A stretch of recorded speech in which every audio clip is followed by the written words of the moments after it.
I am a microphone killer. I am a microphone killer. I am a microphone killer. I am a microphone killer. I am a microphone killer. I am a microphone killer. My third eye vision is optical, bird's eye position like suspension from the ceiling to mission impossible. I shine at the lightest hours. The bright devour hit you from the Eiffel Tower with a sniper rifle's power. Life is sour, so I'm bucking my face. Walk around cussing and crazed like hood niggas with guns in their waist. Speak now or be passed out. We lay the smack down on whack clowns who back down from rap rounds but act rounds. So why you acting hard? I make you jump higher than crisscross on a trampoline after shock with a cattle prod. Lost your mind, I hope you find it. Put a survivable hole in your head, the rest of your life you'll be open-minded. Weak MCs don't speak to me, you couldn't reach or see my frequency equally with Dennis Cade seeking me. Recently, teaching me is not to be done easily impressed. I speak with these frequencies equivalent to I am a microphone killer. I am a microphone killer. I am a microphone killer. I am a microphone killer. I am a microphone killer. I am a microphone killer. When I first started to spit, nobody believed in it. Now everybody hears it and say I'm sick.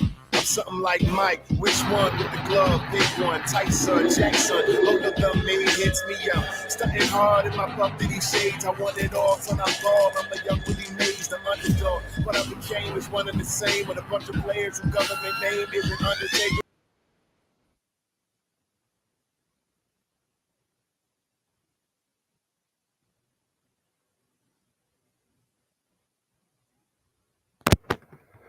What's going on? What's going on? All right, you know what time it is. You know what rhyme it is. I'm a gracious host, A6, the Foreign National Born Natural. We are live and direct, live in effect. It is Sunday, as usual. When we do these live streams, every once in a while we jump off track, but we back here now. Today was kind of chilly out here on the East Coast. Some people say it felt good outside. No, sir. It wasn't cold, but it was like, I'm going to go ahead and keep the damn door closed. I don't want the screen, you know what I mean? The screen open today. No, sir. You know, and just sit there and chill and relax, get some reading done, man, get some unwinding, preparing for the next week. You know what I mean? But you know what it is. You know what it is. Who we got in the chat? My man, Tony. What up, Tony? What's good, champ? Deal, what it is? What's up? What's up? What's up? Mounting Flame, what's good? What's good? My man, Slim Shady in the house. What up? What's good?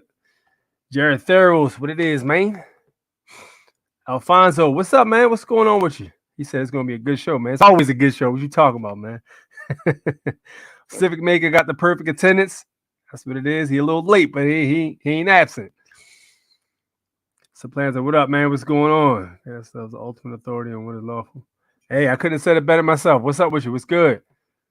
My man, James C. Lovett, the Bad Wolf, is in the house. Yes, indeed. That's what it is. Anybody who's there, follow suit. You know what I'm saying? Do what my man did here. Grab yourself a super sticker. Drop something on it. Hit that super chat. That'd be lovely. King, what's good with you? What's good with you? Mike, what up? What up? What up? Everybody hit the like button. Yes, indeed. That goes without saying. Hit that like button. Smash that joint. Jacob, what's up, man? What's good? What's up with you guys, man? How was you guys' week? How's everything going with everybody? How's everything going, man? This week was crazy. Like it was a weird energy. I swear something happened. Like it was a weird energy until like I think it was like Wednesday. It may have been Thursday. I can't remember what day it was. It was either Wednesday or Thursday. So I'm like, I don't know, it was a weird feeling I had. You know what I'm saying? Like I just felt like, you know, every once in a while, you just feel like real uneasy or whatever. Like you don't know for no valid reason. You call it what you want, and then out of nowhere, shit was all good. I'm like, you know, the sun came out. It was wild. So maybe it's just a simple fact that maybe I need to just regenerate. I haven't done sun gazing in a long time. I really need to recenter, do some sun gazing. I'm about to pick up some of those grounding shoes we talked about on this channel a while back. I'm stacking the funds because they're not cheap. The grounding shoes are not cheap, but they're worth every penny. And there was a news article that was shared that there was some shoes that were found on like an ancient, they called it like a mummy or something like that, but it really was just a figure that was stuck in the snow, and the body had gotten preserved along with the clothes. And they were looking at the clothes that she had on, and the clothes were designed to ground to the earth. The shoes, you know what I'm saying? So the shoes I'm planning on getting from that website, basically what these shoes can do is they're interwoven with copper and silver, so you can ground with the shoes on. You know what I'm saying? They got us with these rubber soles, so it's always a good idea to do that as much as possible. But we can't always take our shoes off and get right in the grass. A lot of times we moving around doing stuff, so I figured I'd just grab some of those. You know what I'm saying? So I am looking forward to getting some of that. My man said, Jared, hey, I don't disagree with that, Jared. The barefoot is super cheap. Listen, any chance I get, I'm out there barefoot. You know what I'm saying? Any chance I get, but that's the key word is chance I get. You know what I mean? But you're absolutely right.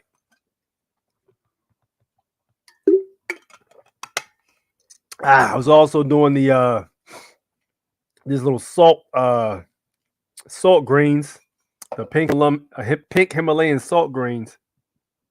So I was doing these. I got like 4 of them. So what I'm doing is I'm rehydrating. So I did like 1 salt grain, let it dissolve, and then I drink some water. And that basically helps the water get stored in your body, because if you just continuously keep drinking water, it's going to come right out. You know what I'm saying? So I had to rehydrate. But yeah, so we're on track. We are on track. So I was doing some research today, man. And who remembers the rise of the Moors thing? Remember the thing happened on the news where the Moors were doing training. They were exercising their Second Amendment protected activity, bearing arms, and they were training. I think this is Massachusetts, as a matter of fact. These guys were stopped on the side of the interstate highway, and they were going into the woods for some practicing drills with the arms, which they have every right to freaking do. And they get ran up on by some state troopers and police officers or whatever. And they started asking them for some kind of carry permits or something like that. It was like, yo, we ain't got none of that. Yo, we got the Second Amendment. It was like, yeah, well, you got to have a carry permit or else we're going to lock y'all up. So I ended up getting into a standoff with these guys, and there was a big thing about it. And I'm not sure what happened to all of them, but the one I was following on Rise of the Moors, his cases got dismissed, man. They dismissed all his gun cases. What he basically went ahead and did was he used Marbury versus Madison, 1803. I mean, the shit says what it says. It can't get no clearer. You know what I mean? He used another case that was from out of Massachusetts, a 1983 case that basically said carrying a gun is not a crime. You know what I'm saying? So he used that. He used a few other Supreme Court case rulings too. He has some good paperwork, but I would recommend you heading over to his channel, Rise of the Moors, and take a look at some of what he was talking about. I got about halfway through it, but I had to prepare for the show, so I couldn't finish it. But shout out to that man, yo. Shout out to that man, because I'm gonna lie, I was a little concerned about that, man, because you know what I mean? The fact that people so often go ahead and just run out and hire lawyers and attorneys because they don't know their rights. And they want to pay these lawyers and attorneys all this money, man. But like, yo, if you really just buckle down and study, a lot of this stuff can be in your favor. A lot of times they be flat out wrong. But good for him. He got his case. The case got dismissed, so he is out free. They locked the whole group up. I think some of them took plea deals, unfortunately. But man, my man stood and fought. He stood 10 toes down and fought. So shout out to him. My man says, I'm going to get me some grounding shoes also. I was joking. Yes, indeed. Hey, like I said, man, yes, barefoot is super cheap. But like, yo, like in some situations, you might not be able to be barefoot. You got to run in town and grab some stuff. You got to wear shoes. Why not wear grounding shoes? You know what I'm saying? The Second Amendment can't get much clearer either. Listen. You know what I mean? We're intelligent people, so we know exactly what it says, and we're very familiar with the documents. So, it can't get any clearer than that. But they're always going to try people. It's all about the whole thing with the bankruptcy. They're trying to stimulate energy. Get people to stimulate their economy, hire lawyers. And pay these fees and stuff. Strike deals, get people locked up. Get the bonds for locking them up. You know what I'm saying? They get paid per inmate. That kind of deal. So that's basically what's happening. It's the prison industrial complex basically working, so they trying to lock as many people up as they can. No matter what the Constitution says, they're hoping people don't read their rights. That's why they got all these distractions, man. Now I ain't gonna lie. Sometimes I watch NFL or whatever. I was watching NFL today. Did anybody see that commercial they had with? They had a commercial where it was a few NFL, like I think they were like seniors or something like that, like the higher ranking guys in the NFL, and they were sitting around with these books and they were writing. And it was like they were talking about like the ending to the Super Bowl. Like, yeah, you know what? Let's have this team win the Super Bowl this year. And we're gonna have the score be this, and he's gonna come back. And they were like, that's a bad idea. And like they were sitting there deciding exactly how the season was gonna go, which takes us back to Super Sly 75 dropped a video on something similar to this, where he pretty much cleared up all the confusion. Shout out to Super Sly 75. And he was explaining how sports betting is illegal. You know what I'm saying? Sports betting on sports is illegal. However, sports entertainment betting is completely different. Sports entertainment is not the same. Like you can manipulate the outcomes in sports entertainment, and the way they do these things has multiple different takes. Like for instance, in one scenario, they have certain referees that they'll have bias towards another team. Like I was watching one of the games earlier with the Ravens, and one of them damn catches, I'm like, you cannot tell me that man did not drop that damn ball. So like sometimes the teams basically, like they had the referees ignore certain calls. So if a team, let's say one team is supposed to win the game, right? Like, all right, here's a prime example for those who aren't familiar with NFL.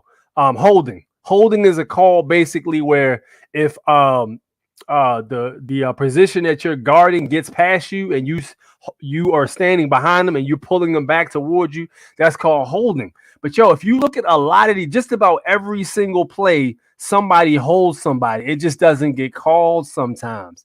So that crucial moment that something was supposed to happen, it might say holding, blah, blah, blah, blah, blah, 5-yard penalty, and make them redo the play. So that's what really happens with stuff like that. So, the referees are a key component.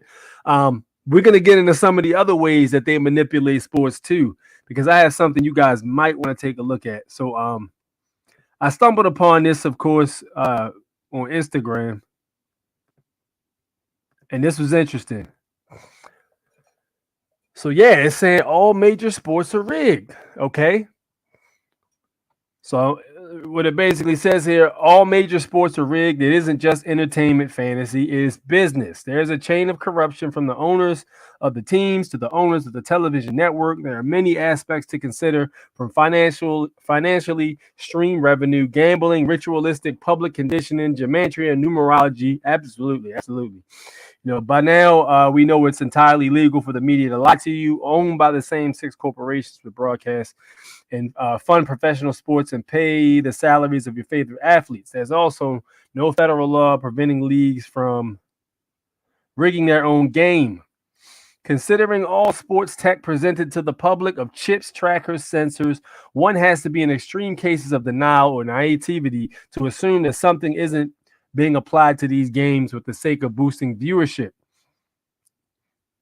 Whether it really is magnets or some black budget technology the masses aren't aware of, it seems to be capability of turning this tech radio transmitters on and off by demand.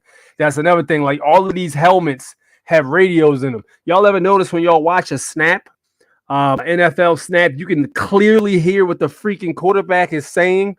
Clearly, like, you can hear like a few other guys talking, and then as soon as he goes to hike the ball, whatever like that, it goes dead silent. You know what I'm saying? They can interfere with all of that stuff, bro. All of that stuff is pieces to the puzzle. You know what I'm saying? Where we at? There seems to be capability of turning this tech radio transmitters on and off by demand.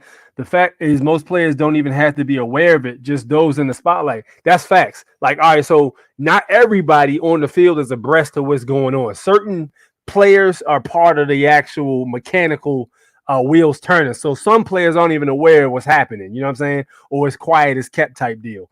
But for the most part, the players that are supposed to be moving the way they're supposed to be moving, basically, will do so, because that's what they're paid to do. They're contracted to do so. So let's say you got a quarterback that, is doing real well and the other team is supposed to win.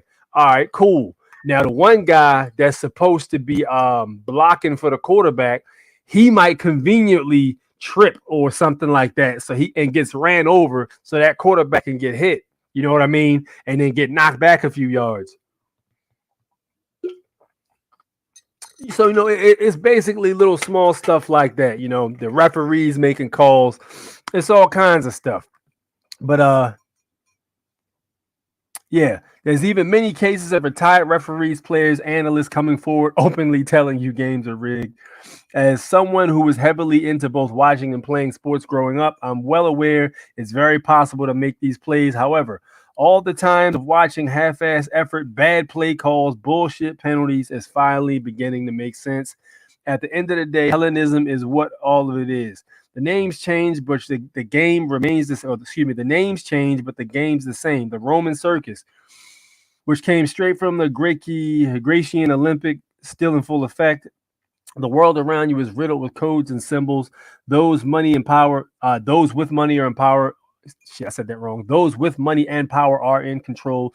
Do yourself a favor. Look into this information by checking out the aforementioned channels on this post. All right, so this is the first page, and now he's going to go into it. But when it comes to global corporations making billions of dollars on corruption, this is what we're really talking about when it comes to the world of sports entertainment and gambling. If it were known by the masses that these events were rigged, the entire thing would come crumbling down. No one would watch it again, just like with Jake Paul. But I don't believe that, though, because listen, man, I ain't gonna lie to you. I know for a fact that a lot of the shit is rigged. But to me, I see it like professional wrestling. Like, back in the day, I used to love professional wrestling. The Rock, Stone Cold, Steve Austin, Kurt Angle, Undertaker, Kane, Mankind, all of those guys, Triple H. And, we knew for a fact it was scripted. We knew for a fact that, these guys don't really have a problem with each other. You know what I'm saying? These guys have predetermined outcomes to the matches. You know what I'm saying? But people still watched it because it was entertaining. I think the same thing would be the case for any of the sports, man. Like, people would still watch it. Even if they came out and say, all right, it's not 100% on the up and up. But you know what I'm saying? We still put on a show type deal. People would still watch it. Sure, people are falling asleep every day, but people are waking up to the fact that this is simply entertainment. These are contracts, and the outcome is already predetermined because this isn't about honor or who is the better player or chance. It's about business. And how can we keep the populace distracted from world issues while they sit at home drinking beer and watching the game? This is their religion. These sports fans are nationalists who support the flag of their chosen team, willing to support them through death, tattoo their logos on their bodies. This is what happens. People merge their entire identity with sport. Despite the denials of the NFL, NBA, Major League Baseball, and others, who in the past actually hired Mr. Francesi to talk to their athletes about the dangers of sports, gambling, and game fixing, most everyone can agree that this has happened in the past and will likely occur again in the future. I mean, if it's been proven, and it has been, that the world's most popular sport has seen matches fixed in the world's most watched sporting event, then why is everyone in denial about the possibility of a regular season NBA game being fixed? Especially when one of the league's team owners said this on a national radio show. The Mavs, once we were eliminated from the playoffs, we did everything possible to lose games. Can you say that again, Mr. Billionaire Mark Cuban? The Mavs, once we were eliminated from the playoffs, we did everything possible to lose games. That, ladies and gentlemen, is how an NBA owner fixes a game. It's such a public pronouncement. What I'm here to discuss is the other type of fixing which occurs in sports today. That is when the leagues themselves manipulate or outright fix their own games for entertainment purposes. By the way, fair use. Fair use. This was online in the public, so I'm presenting it in the public, so fair use on this. Of course, this is considered a conspiracy theory, and I've been dubbed the king of sports conspiracies. But I think if you'll bear with me and watch this video, the evidence I'll present will prove to you that this is the case. Here we go. Fact number 1, revenue sharing. All leagues share revenue. As much as the owners like to portray that it's our team versus the entire league, on the money side of things, it's all for one for all. The NHL does this, the NBA does this, and heck, even Major League Baseball owners share revenue. It's what keeps many small market teams in business. How each league accomplishes this is a complex mess of dollars and equations, but trust me, they all do it. More than any other league, though, NFL owners share somewhere between 70 and 80% of all revenue the league takes in. The vast majority of this money comes directly from each league's broadcast rights. In other words, TV money, which is why wins and losses are virtually meaningless to each team's bottom line. What matters is star athletes and storylines.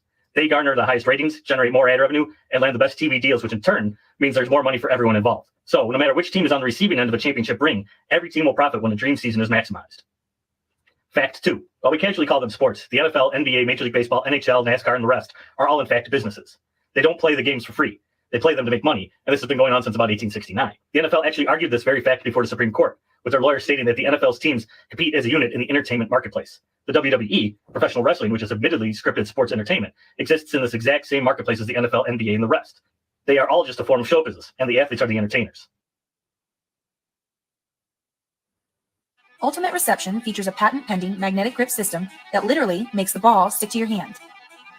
And with the smallest, strongest magnets in the world on your side, it usually only takes one hand.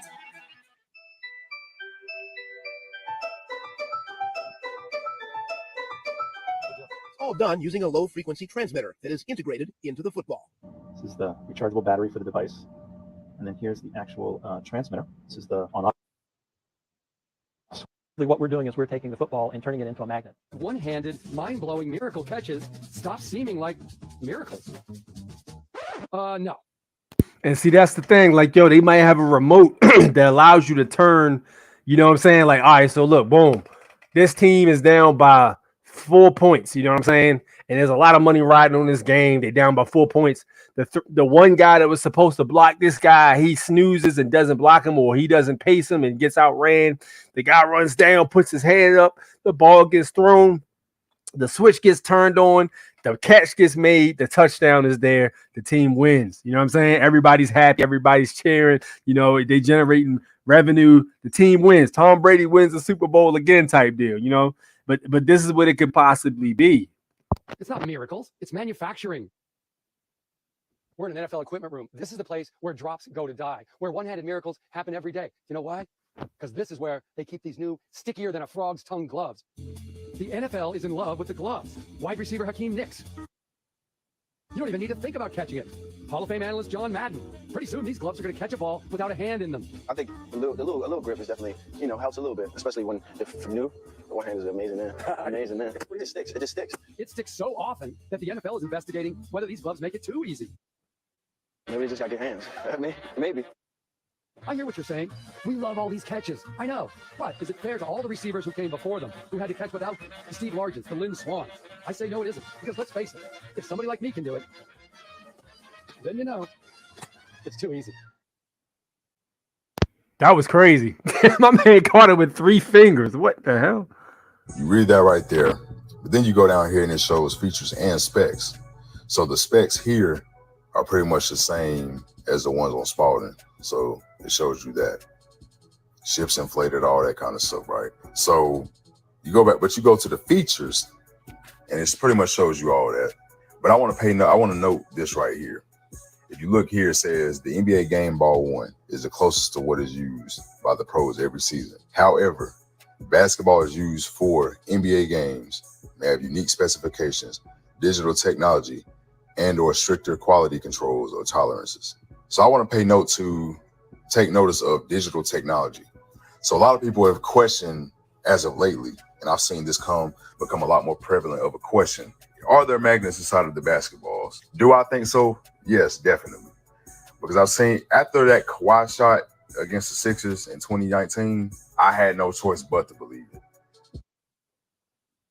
Yeah, I think I know what he was talking about. There was a shot Kawhi Leonard had made where I think it was one of the last shots of the game.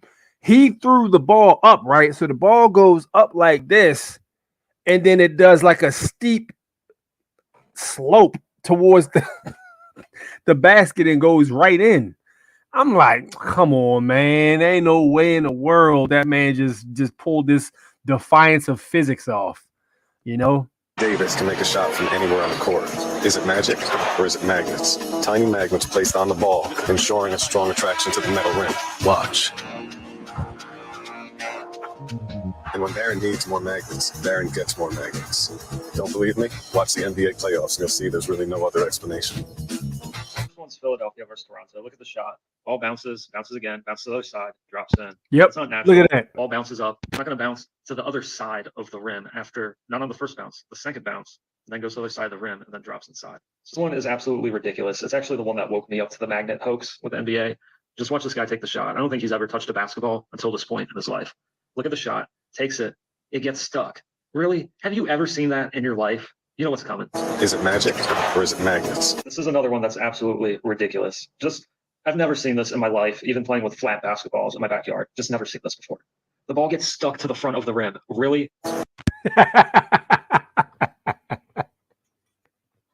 That's impossible.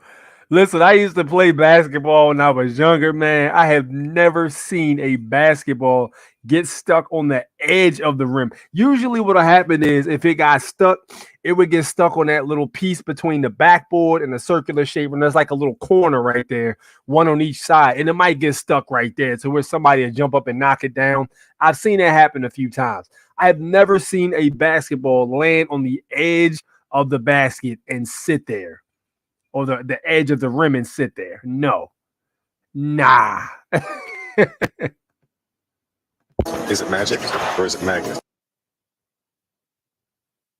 Somewhere inside of this ball, it's a Wilson X Smart basketball. It has something in it that talks to your devices that helps you learn how to play basketball. The way that this one works is it gives you 20 seconds on the clock. And so for every 2-point shot you make, you get a certain number of seconds, like 5 seconds added to it. For every 3-pointer you make, you get like 8 or 9 seconds added to it. And so you can just keep playing. Like you could play this all day long, but your clock is going to run out the more shots that you make. Bill thinks that the actual chip is right here in this spot. And it makes sense because on the other side, there's the air side of it, even though it has the Bluetooth logo. But this is where it must be. Okay, you got it. Look at that thing. All right, this it? You think that's it? Yeah, it has to be. I still don't know much more. When I was throwing this up earlier, the ball, it felt like it was a little bit lopsided. It seems like that's heavy enough to make it wobble. Oh, yes. What's inside of this sensor that's inside the Wilson X ball? What is it, liquid? Oh, it's a battery. It's having a baby. Whoa, what? I wonder if it moves inside that little capsule. When the ball spins, it can sense the rotation of it. That is interesting. And on this top side, it looks like it's the battery, like right there. Yeah. It's gonna have something to get that RFID chip. So does it ever die? I don't know. Well, I just chopped the battery out of it. That's a pretty heavy duty battery. Will it run out of battery? It could. This is all the technology inside of it with the motherboard, the chips inside. You can definitely see chips. And that's another thing too. Like, yo, the NBA players, they don't like the basketball, NBA. They don't like the ball to be tossed in the crowd. Like they want that ball back, probably because that ball's freaking expensive. You know what I'm saying? Did they go get a guy from the redheaded stepchild of sport and entertainment? Why did ESPN get a host from the WWE? I mean, it's rigged. Did I just spoil the surprise for some of you? It's scripted entertainment. What we do is fake, right? So I know what you're thinking. Me hosting the SBs, that's crazy. Or is it genius? It's time to take a look at yourself, sports, and realize that you're more like the WWE than you have ever imagined. I'm going to start with the NBA. Cleveland won something. That's actually impossible. There is no way that wasn't scripted. Especially when you look at the whole story. Okay, LeBron. You used to be a good guy, and then you turned into a bad guy. And now you're a good guy again? And you left the NBA hanging. What are they going to do when they don't have a bad guy? Exactly what we do. They're going to make a new one. My hat's off to football, though. They build characters. Odell. But I will admit, here's the one place that the WWE has you beat, the one thing we have that you don't. Vince McMahon. A maniacal billionaire pulling the strings behind the scenes who uses every trick in the book to manipulate things to his advantage any way he can. Something like that is way too crazy for real sports.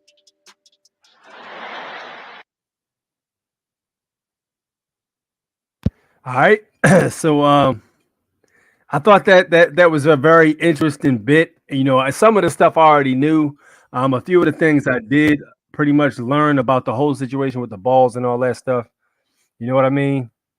But yeah, it's anything, like hockey. If you don't think there's something going on with those sticks and those pucks, you're crazy. You know what I mean? Basketball, football, even what they call football overseas, whatever they're doing with the shoes and the soccer balls or whatever like that. Listen, whenever there's a lot of money to be made, it's going to get manipulated, man. That's just what it is. That's just what it is. And I'm behind on these comments. Let me see here. Your rights cannot be made into a crime. That's simple. Was that Sherrod versus Cullen? I think something like that. Why was my comment deleted? I just dropped the gem on y'all. I didn't see no comment, bro. It's probably the settings. It's probably the settings. If you drop like a website or a YouTube link or something, it'll block it automatically. I can't do anything about that. I might be able to go back later after the show is done and do that, but I can't do that right now. Straight up facts, all sports are rigged. Boom. Baseball too. Remember when they had the big scandal about all the baseball players, or Barry Bonds, Darryl Strawberry? One of them was on PEDs or something. And let's be 100% honest. All of them dudes are on PEDs. Some of them get popped for it, some don't. But there was a big thing they had with the bats. back in like 2001 or 2000, where the bats had like a spring in them or something like that. And somehow somebody got caught with a spring bat because the bat would hit the ball and launch that bad boy in outer space damn near, you know? So, yeah, that was a big thing. So I think somebody got suspended over. I can't remember who it was because that was such a long time ago. That was over 24 years ago almost. But somebody got suspended over that. Cork bats, I think is what it was. Why do you think UFC and WWE are merging? It's all fake. Listen, I figured out UFC was fake when the Conor McGregor fight happened and he was like throwing stuff at Homeboy's tour bus. I'm like, yo, this shit look like WWF. Yo, why is this guy acting like this? You know, and listen, some of the, you know, the fighting and the kicking and punching and broken arms, that stuff is real. Like they really getting hit. But yo, dudes is taking dives in these fights.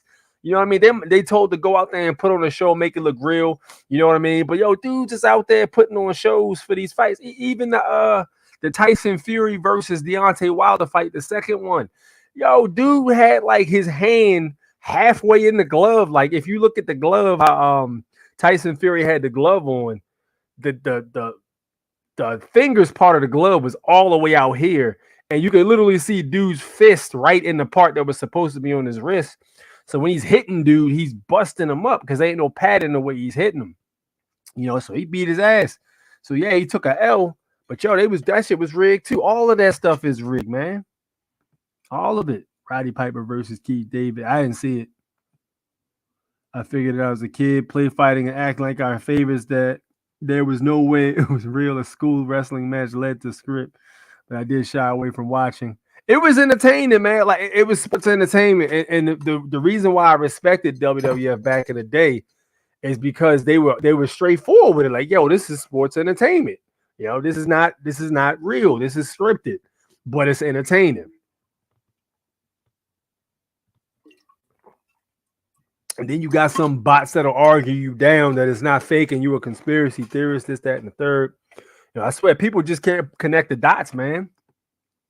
Someone tweeted 2.5 hours before the actual ACL injury. Yeah, the Aaron Rodgers ACL injury. That's another good point too. Aaron Rodgers ACL injury. He's supposed to have destroyed his ACL completely the first game, and somebody tweeted about it the 2 hours before it happened. You know, dude, the pieces are always there. They have a commercial about the storyline of who wins the Super Bowl. Yeah, that's what I just talked about, King.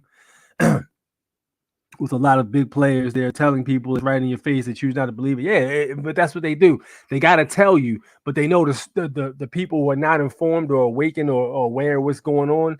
They're aware that those people are going to be in denial, so they can come out and say it now. You know what I'm saying? I swear, yo, 2020 was the year of disclosure. They're telling you everything now. 2020 was the year of disclosure. You know what I'm saying? 2020 vision. Everything's clear now. It's nothing's hidden anymore. It's all out there on Front Street for you to see. You know, you can believe it or you don't. You know, but yeah, it's all out there. What's up, Fred? What's good? It's a chip in the ball. Magic trick is the chip. Yo, listen, them shots Steph Curry was making, yo, do you really freak? Like, yo, let's keep it a bean, yo. Do y'all really think a man could make a shot from? They literally had Steph Curry making basketball hoop shots from damn near outside the auditorium, not the auditorium, but the stadium. Like he be in the midsection where the bleachers are, like in the stands where the fans sit, right by the entrance door, and he would throw the ball from right where the entrance door is and make it all net. Like, yo, come on, man. Ain't no freaking way. You know what I'm saying? At that point, they just mocking you, you know? And now listen, when I used to watch him play and I would see him play on the court, I was like, oh, yo, dude got some skills. Or he like a marksman with the throws. But, yo, they started doing it to the point where dude could literally be outside the stadium and throw the ball inside. And the ball just lands in the hoop. Like, nah, man, I don't believe that. Look at Steph. No one was shooting threes from the other end of the court. Yeah, exactly. You know, that's what I just said. Yep. Because it's not possible. Right. Alien tech. And then listen, some of these, remember we talked about Yao Ming back in like January, how Yao Ming, matter of fact, I think it might have been December last year, we talked about Yao Ming, how in China, they actually breed these people to do certain things. Like, yo, Yao Ming was created in a lab, and people think it's a joke. Like, yo, they literally took the tallest, Chinese man and a Chinese woman, took their genes and they did some additions to it. They added some additions to the genes, and what they got was Yao Ming. This dude looks like a giant African. He's huge. You know what I'm saying? Dude was created, and they was like, yo, he's literally here just to play basketball. He has to play. He cannot do anything but basketball. This dude was raised and created for basketball. So, like, yo, do you really think that it'd be a situation where they wouldn't have somebody else doing something like that? You know what I'm saying? Or the U.S. to make money? Bro, listen. For that dollar, bro, they'd do a lot of shit. You know what I'm saying? And listen, you remember those labs they had, that lab they had in Nevada? What's to say it's a situation where labs like that don't exist everywhere and it's being funded by China money, so it's foreign. It's just like when you put your car in a foreign trust. The state don't have jurisdiction over it anymore.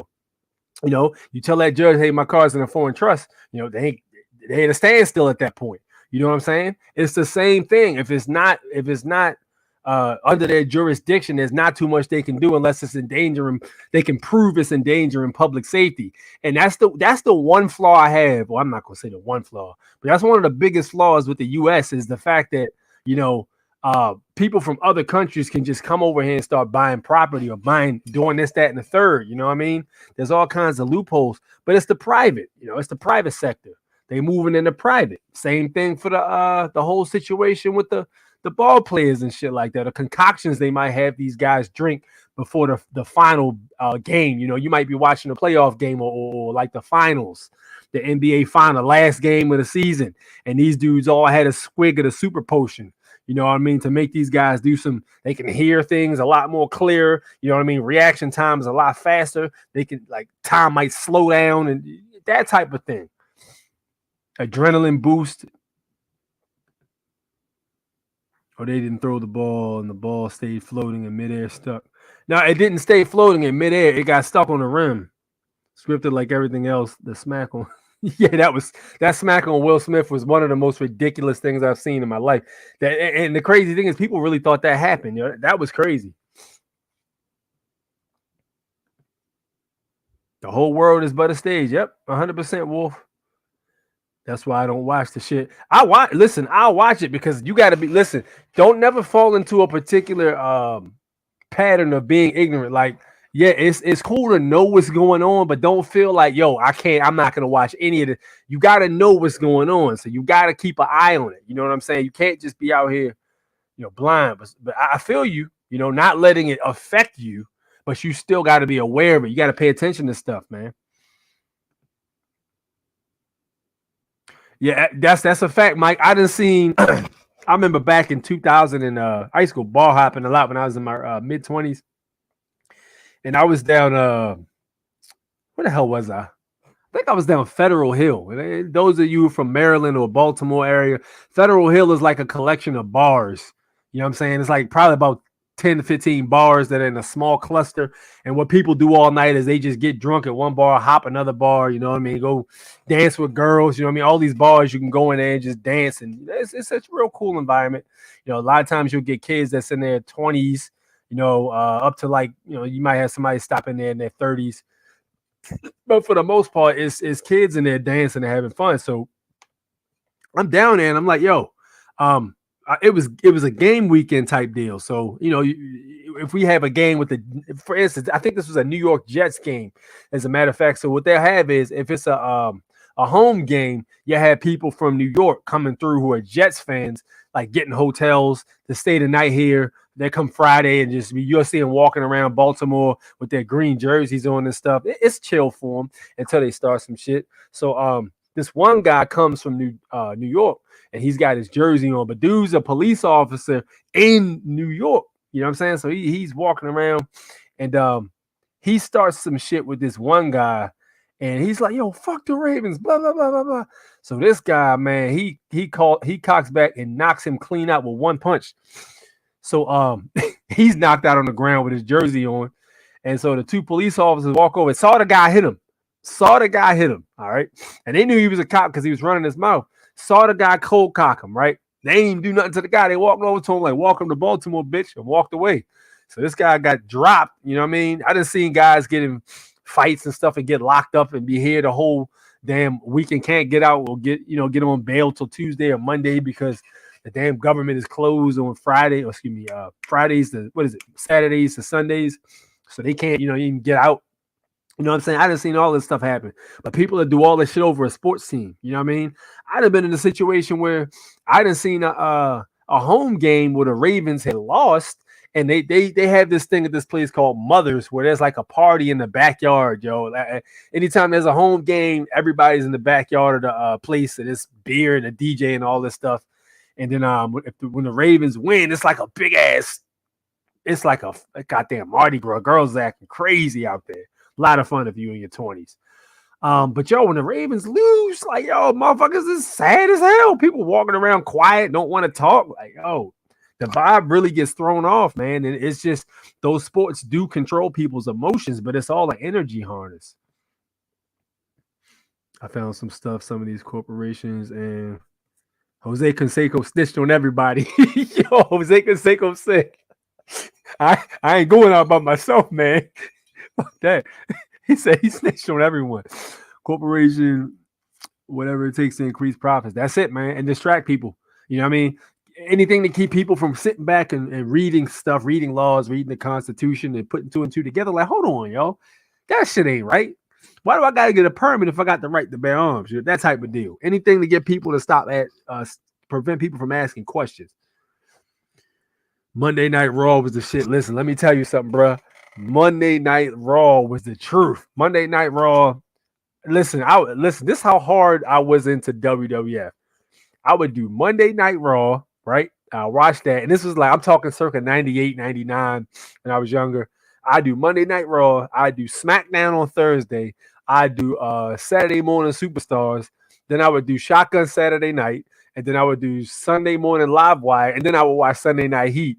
And if I was so privileged, I'd be able to watch the pay-per-view that night. So it was lit for me. I mean, back in the day. And then I don't know what they do now, but SmackDown used to come out on Thursdays. Yeah, I'd even watch WCW Monday Nitro, WCW Thunder Saturday, WCW Worldwide on Saturday mornings, then WCW Saturday night. I don't think they had a show Sunday morning, and then they didn't have a show on Sunday nights either. So yeah, but yeah, pro wrestling was my thing. I used to love pro wrestling, man. When people be breaking necks, it's all that Roman cult gladiator shit. That's facts. At the end of the day, they need to go out there and act just like actors playing a role for their movies. Agreed. Roddy Piper was spilling the beans and he got canceled. Yeah, Roddy Piper started talking about a lot of that stuff that was happening to him, that a lot of them perverts was doing that, which was completely screwed up, man. It's a whole dark side of WWF. We discussed that about 3 weeks ago. But yeah, WWF was dirty, man. They had little boys, and it was crazy. He was like the WWF's. We was like WWF stood for worldwide. Yeah, that makes sense actually. With the Pat Patterson scandal and other dudes, Vince McMahon. I swear there was something going on between Vince McMahon and Shawn Michaels. I listen. When I go back and watch how happy Vince McMahon would get when Shawn Michaels came to the ring, I was like, yo, what the hell is? I've never been that happy to see another man. That's crazy. Abusing the chip on some NBA Jam type shit. Yo, there was a glitch. I was listening to this guy was talking about there was a glitch in NBA Jam. Not even a glitch. It was a program in NBA Jam. The producer purposely put there, or the designer, or what is it, the coder purposely put there. So the guy was mad because he went to a game with his father or something like that in the 90s, and the Pistons got destroyed by the Bulls, and they went home and he was sad. So he grew up to make this game NBA Jam, and he put some kind of code in the game where if you play with the Bulls against the Pistons. I think it's the second half of the game. If you winning, you will lose because they start cheating and stuff like that. Like the team starts to like have faster attributes. They don't miss no shots. It's harder to steal the ball. It's harder to block. You know what I mean? Buttons don't press. Like it's crazy. But yeah, that actually was put inside the game code. He's on fire. I got one for you. 10-cent hamburger.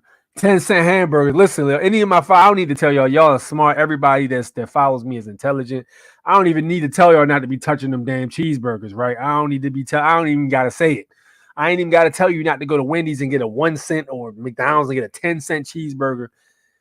We ain't even gotta have that discussion. Yeah, we ain't even gotta have that discussion, man. Only cheeseburger I eat is I'll go to Smash Burger or Shake Shack and get a burger. I go there, but I don't not often, very rarely. You know what I'm saying? But I'll go there and get a burger because the burgers are freaking delicious, but not often. But that's the only burgers I eat because they actually taste fresh. It tastes like meat for real. It doesn't taste like some crap. That's why Shaq missed the free throw shot. Yeah, like you're not gonna convince me Shaquille O'Neal couldn't make a damn free throw. I think it was a joke. He was doing that shit on purpose. It's the private. Definitely in the courts can do nothing for it. Nope, it's in the private. Shaq isn't a rapper now.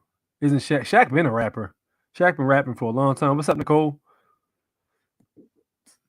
A free movie on YouTube called The Boys from Brazil. I don't know what that's about. The world is a stage, but it's time. The world is a stage. Time is but a window. I'll be back. All right, no doubt. This movie is fiction movie, but describes how cloning works, and it's about Nazis. Okay.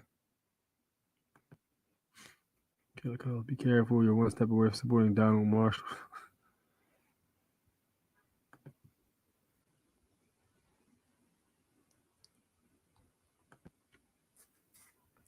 I seen a fight in the Hooters where the damn state troopers get involved. People flying. What? That's crazy. So state troopers was in there throwing hands too. Man, listen.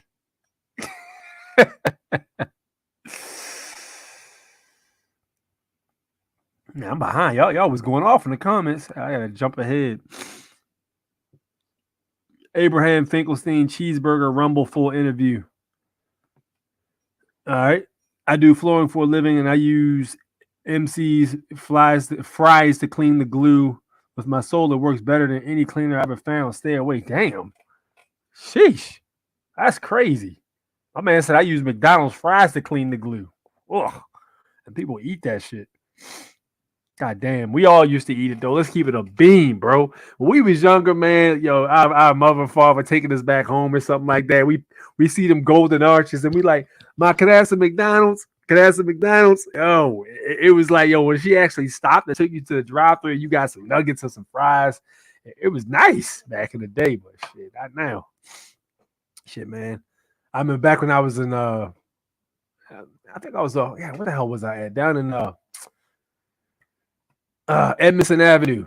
My pops used to live on Edmondson Avenue down in the hood, and I remember that one day that my father had brought back a vanilla milkshake, some chicken nuggets, and some fries. And I was like, yo, this is good, man. This is like the first time I had McDonald's. It was crazy.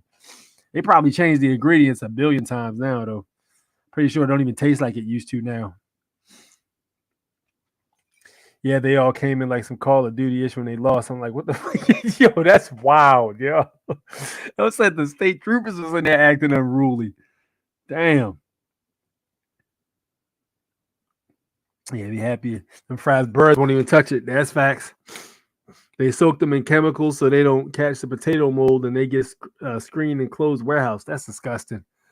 Can't rock with it, man. But yes, listen, all my followers already know. Don't be messing with them $10 burgers.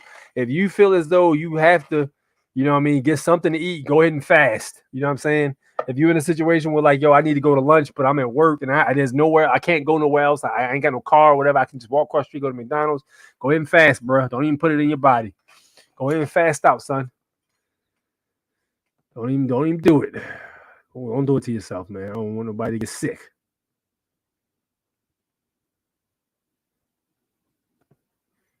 All right, let's move on, shall we? Which one we on next? All right, here's another video on this. And I keep seeing these BlackBerry videos. I think these videos are fake. I'm pretty sure these are fake. But I'm still gonna bring it to you just so nobody says, "Hey, you haven't covered this." We're gonna cover it now. So they're talking about the Mandela effect, and they're talking about the whole situation where things look different when you look at it through a BlackBerry.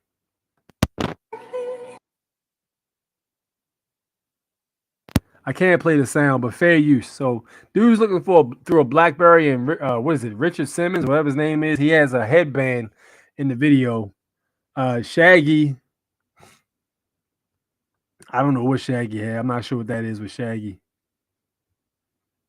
Febreze, they doing a Febreze bottle. They're trying to say the Febreze bottle, if you look at it through a Nokia BlackBerry, or what is it, some kind of BlackBerry or whatever, it has 2 E's or something like that. And then Tom Cruise with the glasses. I've heard about this one. I never really watched this movie, so I didn't know. But they said he was supposed to have glasses in that scene he was doing a dance with. There's also one about Britney Spears singing Toxic, and she was dancing around in that red tight outfit, and she had like little headphones on or something. What's this? Oh, he had the little scarf on. Yo, the crazy thing is, I do remember that snowman having a scarf on. That's the crazy part. I remember him having a scarf. I do remember that. I remember that snowman from that little Christmas special joint. He had a scarf on at one point.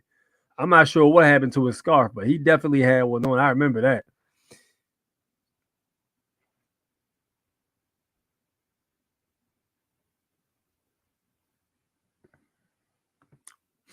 The best story on YouTube today is how the Area 51 quantum infiltration Art Bell show. Oh yeah, I heard that. Yeah, I heard he was talking about the interdimensional beings. I heard about that. They came and got him. Apparently, they came and got the dude and his whole entire family. They said they went to his house to find out if he was good because the call got disconnected.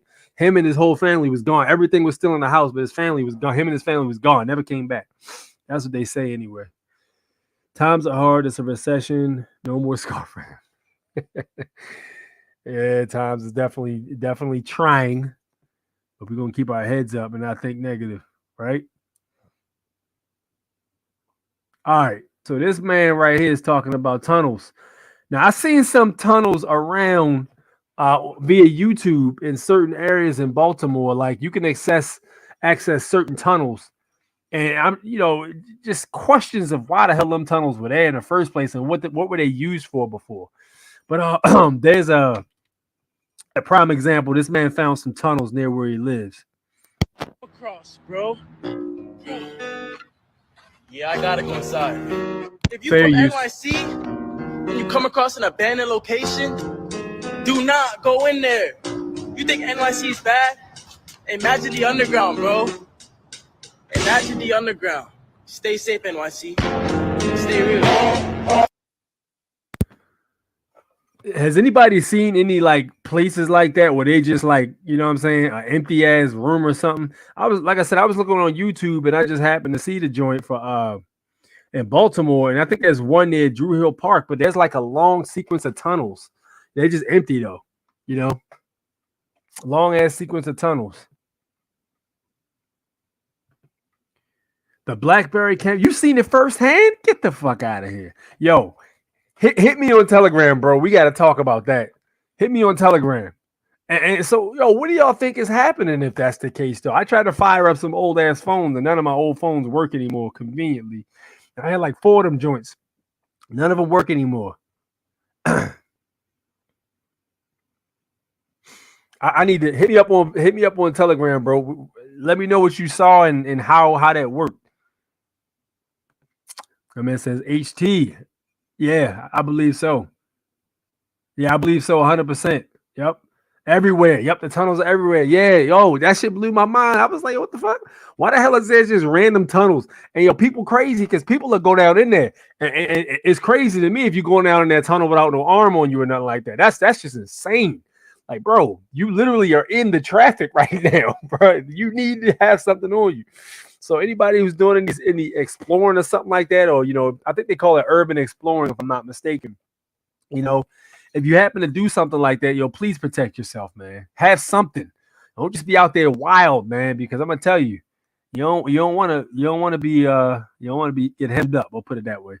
Those underground tunnels in Vegas are crazy, filled with all type of people. I saw the ones in Vegas, yo. They got like a whole communities that live under there. I seen one guy. He had a living room and everything. Dude had a bed set up. He had a white dude. He was an ex-military veteran, and he had met his wife in the Philippines, and they ended up moving back here. And dude said shit just got crazy, and so he started talking to his wife about alternative living. So they decided to venture into the tunnels. And yo, this dude had he had a curtain. He had a little door set up, you know. I had it was literally like a little house in that joint. He had a recliner chair he could sit in, TV. I don't know how the hell he had TV set up in the joint. Yeah, electricity somehow. Man had a light lamp in the joint. It was crazy, but yeah, wife was in there cooking in the kitchen. I was like, what in the flying hell am I looking at right now? But yeah. The Las Vegas tunnels got a lot of different people in them, man. The Mandela effect is real. It affects everybody differently. We can remember different pasts and both be right as long as we're being honest. When LAC created the black hole, yeah, I agree with that too. Like, yo, you might be talking to somebody and they might have said something to you, and they might have said one thing, and you might say, "Yeah, that's not what you told me, bro. I know exactly what you told me." You feel me? And it might be a situation where, yo, he might actually have told you that in his timeline. You know what I mean? And you might actually have heard him say this in this timeline. Y'all might have been conversion. Y'all might be meeting at this particular timeline. You know, maybe y'all are from different timelines. Maybe timelines cross and intersect all the time, depending on what's happening. Who knows, bro? I don't know how that shit works. I just know it's a lot of dimensions, and it's possible they could be worlds colliding on some George Costanza, worlds colliding type deal. You know what I mean? George Costanza joint. There was an archaeological dig where they found a city. Then under that city, they found another city. Them tunnels and caves be leading to ancient shit. That's wild to me, bro. Like, yo, how, man? They said the Tartarian structures, if you look at a lot of the buildings that are supposed to be government buildings, are really ancient ones that never really weather. You know what I mean? Like, you go down to your municipal government building or your town hall, or you know what I mean? Any of those buildings that look like that with the Tartarian structure. It's a situation where there's a whole section that you can't even see because it's buried. And it was like, yo, it was a mud flood. And that mud flood basically covered up the whole bottom. These buildings are supposed to be really, really huge.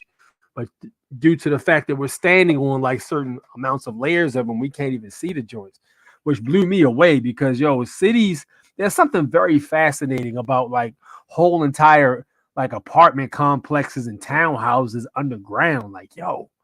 You know what I'm saying? Like, what in the hell? That's wild to me, man. 2012, the world has never been the same since. Well, 2012 was 2020, technically. That's why 2020 was so haywire. Great case law. What up, Ugo? What's good, man? Thank you. Isaiah, what's good, man?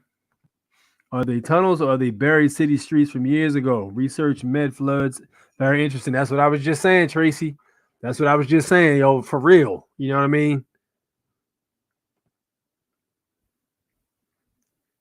I also beat my arm charge with trust and state article 1, section 10. Yo, hit me up privately, bro. Hit my email, man. I'm interested to hear about that. Unless you want to get on here, because I'm about to drop a link in the chat in a little bit. We got 2 more articles to cover, and I'm going to drop that. But if you want to hop on and detail the joint, yeah. That's what it is. Should have been charged with no damn arm anyway, man. Crazy. Charging you with a right. How the fuck they turn the rights into privileges and shit, man? They know they wrong. Yeah, I know what you meant, Tracy. Mud floods. Yeah, I talked about that. Yeah, the mud floods.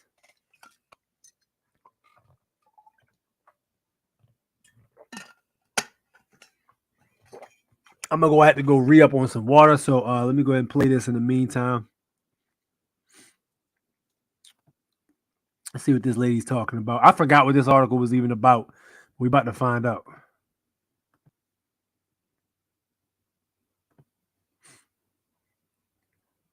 Tips come back and it's like 10%, 9%. That's 24.5% in taxes. Keep in mind, haven't even gotten to your tip yet. $10 to, I'd say $20 to park. Haven't even gotten to your tip yet. An 18% service charge has been added to the subtotal. This is not a tip. It is a charge managed by the restaurant to ensure more equitable pay for staff. Haven't even gotten to your tip yet. Tip percentages are based on the check price after taxes, meaning they slipped in an additional charge because they didn't base this number on how much I actually spent of $82. They based it on $86.62. So I got an additional surcharge on the tax. Keep in mind, haven't even gotten to your tip yet. Everywhere I go, I'm being asked to tip. Everywhere, no matter what the situation, no matter what the setup, being asked to tip. I'm now even being asked to tip through the drive-through of places. It's called tip fatigue. It's called tip fatigue.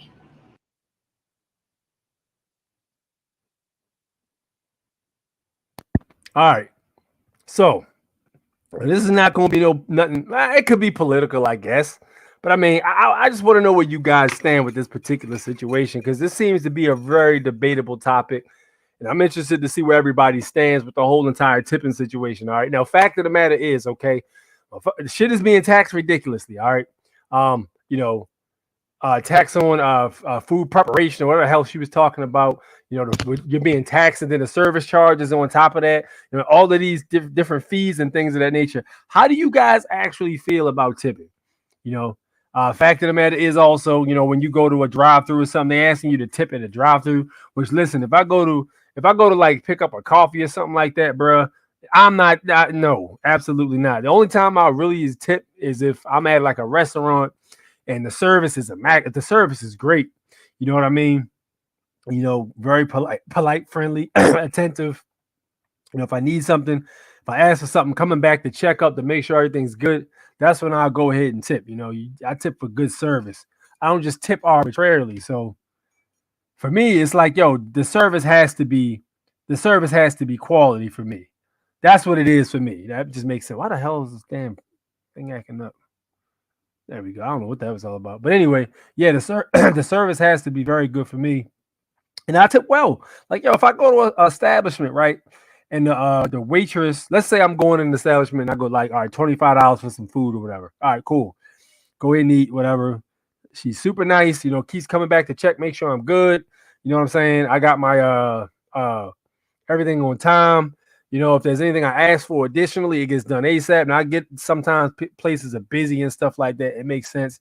But I'm not a dick also. So if the place is busy, I'm not going to hold that against it. But if you just standing over your phone, I asked you for the damn forks, never got any forks. I had to go ask another server for forks. Yo, you think I'm a tip? Hell no, I'm not. Fuck no. You know what I'm saying? And I might tip you, but it might be like $1, and I'm gonna write on the receipt what needs to change. You know what I'm saying? Smile more. You know what I mean? Have a better attitude. Be quicker with the checkup. Because if you don't tip or something like that, or if you tip like a small amount, let them know what's wrong with their service. That's where I stand with it, and that's what I do. I remember one time this lady, she tried to get over me. I went to get some Spanish food from the spot, and they she just was lousy, bro. I had to ask her for damn silverware. Didn't get no silverware.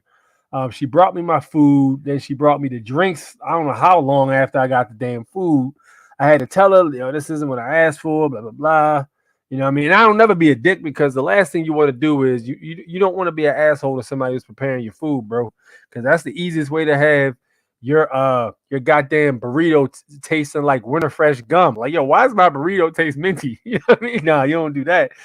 Be respectful, but let more folks know what you think of them when it's time to tip. You put on that receipt.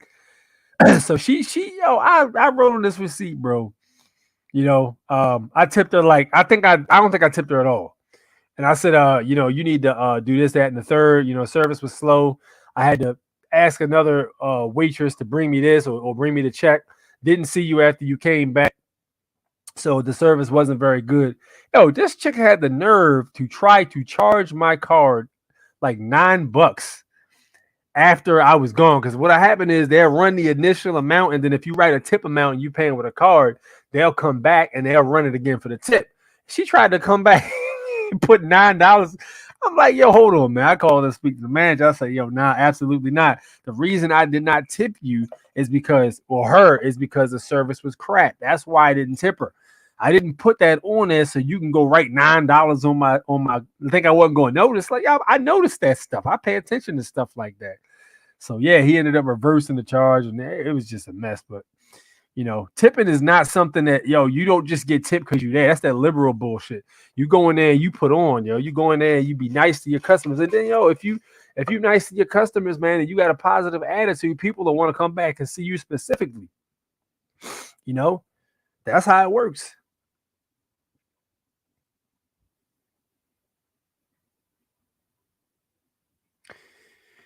All right, my man says, Killer Cuddles, I have jury trial on October 2nd for getting thrashed by police in my driveway. I had no warrants. They arrested me for resisting law enforcement. No other charges. I could use some help. Judge lies. That's crazy. You better hit my my email, man. Tipping is for quality service. Absolutely. You're not entitled to a tip. And I tip, well, I'm the same way, bro. If I go like get a meal and it's $25 or something like that, and the service is tremendous, I might mess around and tip 25. You know what I'm saying? Like, yo, that's the dynamic. It's a service thing for me, you know. And then listen, I'll spend extra money if the food is good. If the food is off the chain, I'm gonna spend the extra money for it. The reason I'm coming to this establishment is because the food is good. So if this food is expensive, I might not eat here all the time because I don't want to burn up cheese like that. But if I got a few extra bucks to kick around and I want to enjoy some fine dining, I might be inclined to come to your establishment. You know what I mean? Like for me, I really like the hibachi. Yo, the hibachi is fire for me. You know what I'm saying? The fried rice, and then, you know, the steak, and then the chicken, and then whatever else they do on that joint. That's fire to me, you know. That's fire to me. And then the good service to go with it, that's what's up. You know what I mean? I was taught about tipping from individuals' money. If you got it like that, then tip then. Now, on the other hand, I walk out on the bill if I don't like the service. They'll say, walk out on the bill. I would not suggest doing that. I do not condone or suggest doing that at all. But, you know, they're trying to guilt people into tipping. Exactly. No, you're not going to guilt me into tipping because, for one, I do believe in tipping. And like I said, I tip well, just like you do. You're not going to guilt me into tipping nothing. You know, that's that liberal bullshit. You know what I'm saying? I deserve to be paid for my existence of being in front of you no matter how I present myself. And absolutely not. You're not entitled to shit. Killer Cuddle say there's no plaintiff has made a general appearance sworn to independently bond this claim, and I believe none exists. Hey, you say that, they're gonna be looking at you like, oh shit. Yeah. I did hire an attorney, therefore I think I contracted with the court. Yeah, you hired an attorney. Yeah. That can get foggy, like you said. You said fire him immediately. As a matter of fact, yo, why don't you just go ahead and, if you're in the Foreign National News Network, there's a lot of, Jared included, there's a lot of brilliant minds in there that can help you out with that situation, bro. You should be in that Foreign National News Network. Anybody who's following, you should be in the Telegram channel, the Foreign National News Network. Because listen, anytime I check in there, I'm always seeing some gold posted in there. You know what I'm saying? People are always dropping some gems. Occasionally, I'll pin stuff that's real badass. But yo, you need to check some of the stuff I pin because I'm sure that can help you with your situation. That's that communism you get just because you're there. Nope, absolutely freaking not.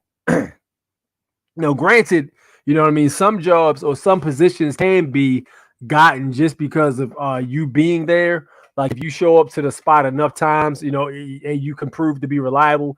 Yeah, that can be a plus, but you don't deserve to get like, for instance, my job is to pay the bill. Your job is to come to your job and serve. You know what I mean? Now, tipping is an additional service that I can, or additional reward that I can offer. But for me to tip, you got to go above and beyond. Like I'm paying the bill. You know what I'm saying? So no, if you want me to tip, you have to demonstrate, you have to compel me to move above and beyond. If you can't do that, then I don't believe I owe you anything. You know what I'm saying? So that's what it is. You can't come in with a shitty attitude and, you know, screwing up orders and not even acting like you even care and expect to get a tip. For me, anyway, nah. What up, Joseph? Ask the prosecutor for a warrant of attorney and articles of incorporation and bylaw. Yeah. Yeah. Like I said, if you want to, you need to hit my email and I'll send you the link for the Foreign National News Network. And we can get you in, man, so you can talk to some of the brilliant minds in there. But as usual, with anything, make sure you vet all information. Don't just take anything for what it was on what they're telling you. Make sure you vet the information. Make sure you check it, look into it. You know, ask questions, do all that good stuff.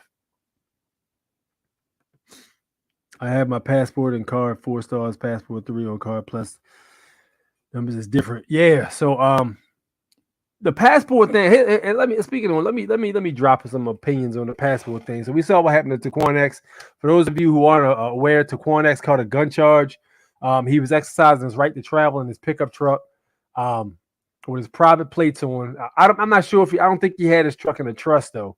I don't know how he had it set up, but he had a private plate on there, and his in legis or ins legis is a felon, I believe, ex-felon or whatever the hell.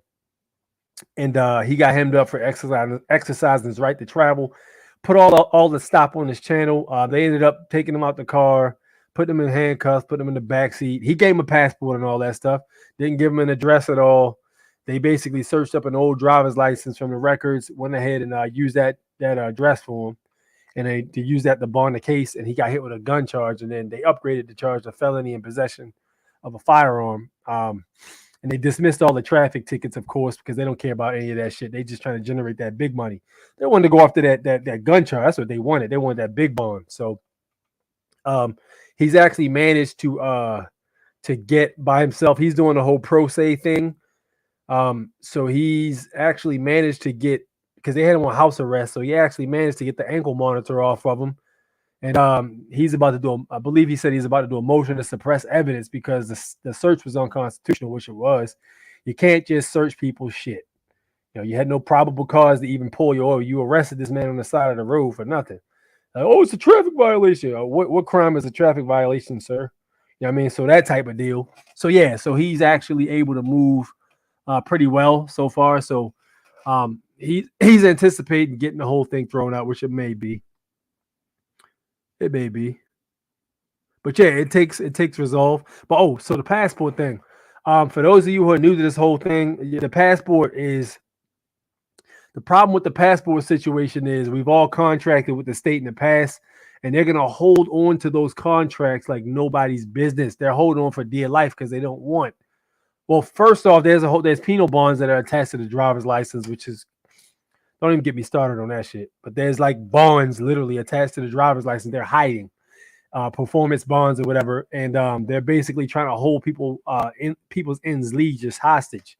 So what's happening is they don't want to remove that information from their system because it basically gives them jurisdiction over the ends legis. And they did create the ends legis, so they do have jurisdiction to use it, unless you do some things, some secure party things.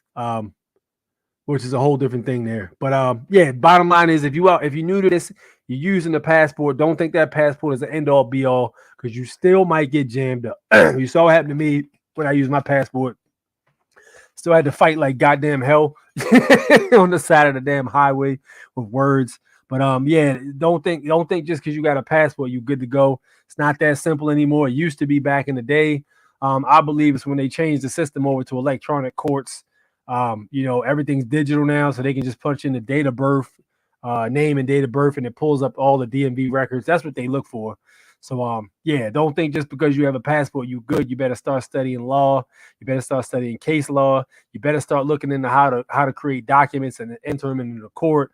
You know, court procedures. You better start reading the federal rules of civil procedure, because that's why a lot of these courts operate. They operate with that knowledge, or excuse me, that format. So, you know, don't just think you're gonna come in here and get a passport and be like, hey, I can bear arms now. Oh, you still have to fight for that shit, because they ain't trying to hear that shit. They don't want to hear that. They out here upholding statutes and codes. That's what they out here upholding, unless it's something that conveniently honors their statutes or codes. Like if you out there slapping people in the face, then they can go lock you up because they can, they get paid for arrest bonds and shit like that. So yeah, 100%.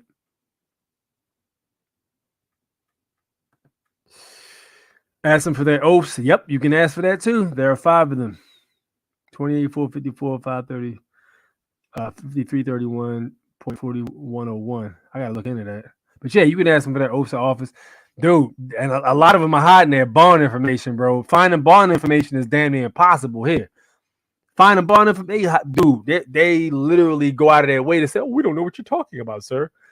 Telling you, bro, they be talking like one of them people is there with something to their head, listening to the conversation in case they give them that bond information. I'm telling you.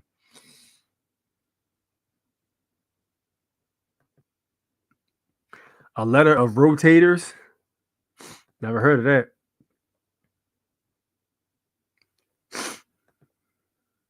Tipping is a gratuity. Gratitude if the service was good on you and decide to reward. Exactly. That's where I'm at with it. Why does it seem like some people feel like they're entitled to a tip? You're not entitled to nothing. I've never heard of that. Okay. Yeah, we need to get Ugo inside of the in the Telegram group too. Still on probation. Ask them for all bonds pertaining to the case. When they say they don't know what you're talking about, say for and on the record, I am requesting a forensic audit. Yeah.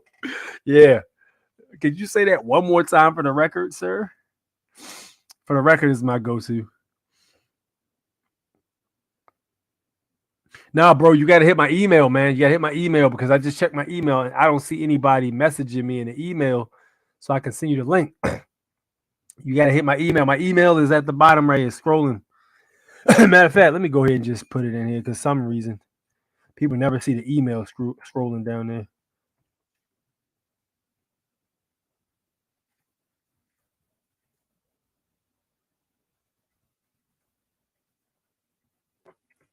All right, here you go. There's my email in the chat. I just dropped it, so you can just email me, and I'll be glad to send you the link so you can chop game. Performance bid surety bonds. Article 1, Section 10 delineates the contract supersedes law. A trust is a contract. Congress never intended to control a pure, irrevocable living trust primary authority. Yeah. That's the whole reason they put that clause in there, though, for real. You know what I'm saying? You look up the history on trust. Like I tell people all the time, what the hell is that book called? The Secret of Wills and Trusts. The Secret of Wills and Trusts. And the whole reason the trusts were created is to keep the government in check.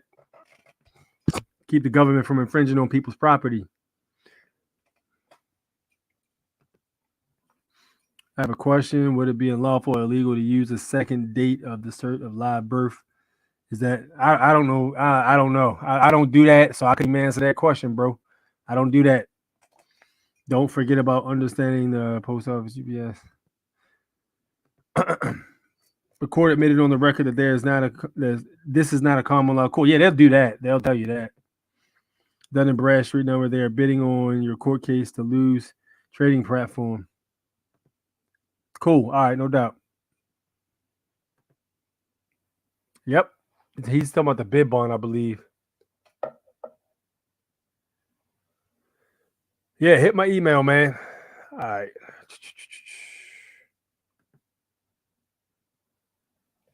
All right, so let's talk about this double slit experiment for those of you who are not familiar with it. Just about everybody here, I'm sure, has heard of the double slit experiment, but they're saying that this is proof we're in a simulation. And it proves that we live in a simulation. When you're not observing something, it doesn't exist. It's a wave of possibilities. It's like a video game. It hasn't even rendered in yet. As soon as you observe it, that's when it becomes solid matter. Nothing is real. Since the photons travel one by one, some through this slit, some through that slit, you would expect them to leave a pattern of 2 stripes on the wall. And you would be wrong. They mysteriously create a band of stripes. This is what you would expect to see if a constant beam of light shined through the 2 slits. it would spread across the wall like a wave. So how can single bullet-like particles of light create a wave pattern? This could only happen if the particles go through both slits at the same time. In other words, the particle is in two places at once. But strangest of all is what happens when you put detectors next to the slits. When the photons are being watched, the wave pattern disappears. Take away the detectors, and the wave pattern comes back. This suggests that we can change the way reality behaves just by looking at it. Does this mean that reality itself? So that's the gist of it, and it was narrated by Morgan Freeman, which was freaking awesome. I wish I saw the whole thing narrated by Joe. But yeah, so those of you who aren't aware, yes, the double slit experiment is a thing. You know what I'm saying? When you're not looking at something, it doesn't exist per se. that blew my mind. You know what I mean? And this was discovered, I think, probably was discovered longer than that, but this just hit the internet, I think, about maybe I want to say 10 years ago. It hit the internet and people started really talking about it. But yeah, that is some fire. Tracy, you got to hit my email. You can't find it publicly. It's a private group. Hit my email. If anybody who wants to join the Telegram group, hit my email. And tell the judge and prosecutor you need that W7, W8, W9, and DITGAs. All right. Okay, so let me go ahead and drop the link because I got somebody wants to come in and drop some bars upon us. All right, there's a link right there. You can go and hop on. Just copy and paste that joint, hop on, and I'll add you to the live stream. There it is. Yeah, somebody just sent me the commercial on Instagram of the NFL. The last page. Yeah, I see it. Good looking out, Louis.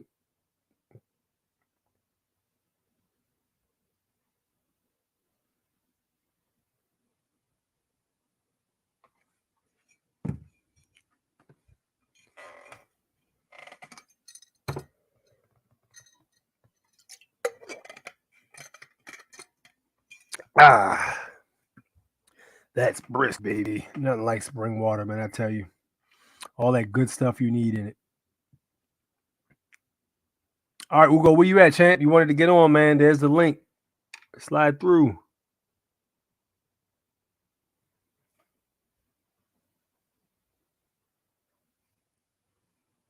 I was trying to get a special guest appearance today, man. He ain't come through though. He's busy though. I got y'all though. I got y'all. Y'all gonna be surprised when I get him on. You know what I mean?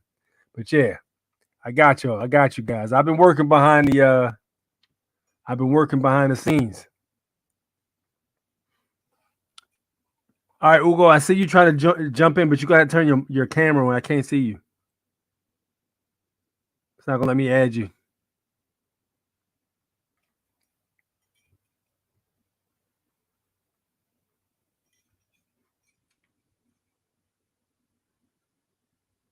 Must have a connection issue. It's not letting me add you, man. You're gonna have to turn your camera on.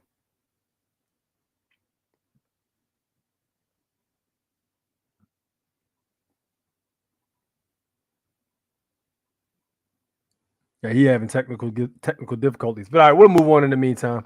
All right, so let me see.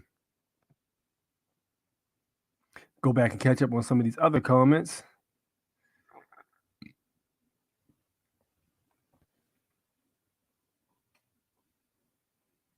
Yeah, Jared was showing me this website where you can actually go online and you can post things on the public record. Actually, that was pretty fire. I do intend to get on that. Good looking out on that, Jared. If you want to like make any declarations, put any affidavits in the public, they can be put on record because a lot of times when you go down to these county buildings, they don't be trying to file your documents. I remember a while ago I sent like what the hell was it? It might have been one of Wolf's affidavits. I think it was one of Wolf's affidavits, and they said I mailed it to them, and they sent it back and said, "Yo, we can't file this because we only file things in property or something about property or something like that." And I was like, "Oh shit, I didn't know that." And I go to talk to other people, yo, they can file it. They just don't be trying to file it. They're instructed not to, and it's really against their job description to deny it. You know what I'm saying? So, all right, I got I see you in the queue, Ugo. Go ahead and jump on camera so we can see you. I'm gonna add you in. Yo, what's up, man? Can you hear me? Can you hear me? Yeah, we can hear you. What's up? Oh, Can you okay, go I on the hear light? something else in the background. Maybe it's the video I still got playing. Hold on. Yeah, turn that off.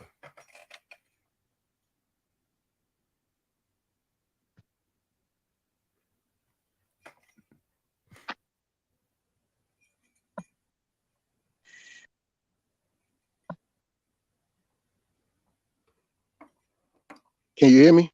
Yeah. Okay, how you doing, brother? Pretty good, man. How about yourself, man? You said you took Man, a W, huh? yeah. I've been trying to get in touch with you for a minute, but between me being busy getting stuff done, you know what I'm saying? I just chilled out and figured that, destiny would bring us through. I'm in Fort Washington, the DMV area, so I'm looking forward to meeting up with you. You know what I'm talking about? Okay.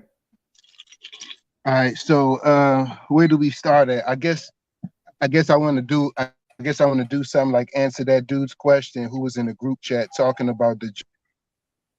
So why I want to address that first real quick is a lot of times we a lot of times we go through these court systems and they taking advantage of us and holding us down, and we don't know how to construct. We don't know how to look at the whole picture. So this is how I look at the picture. I've been doing this for 8 years, and when I was taught, they taught us how to look at the monetary value of your public servants, your enemy. In the art of war, they say if you're going to go to war, you got to know yourself and your enemy. If you lack either of, you're destined to fail.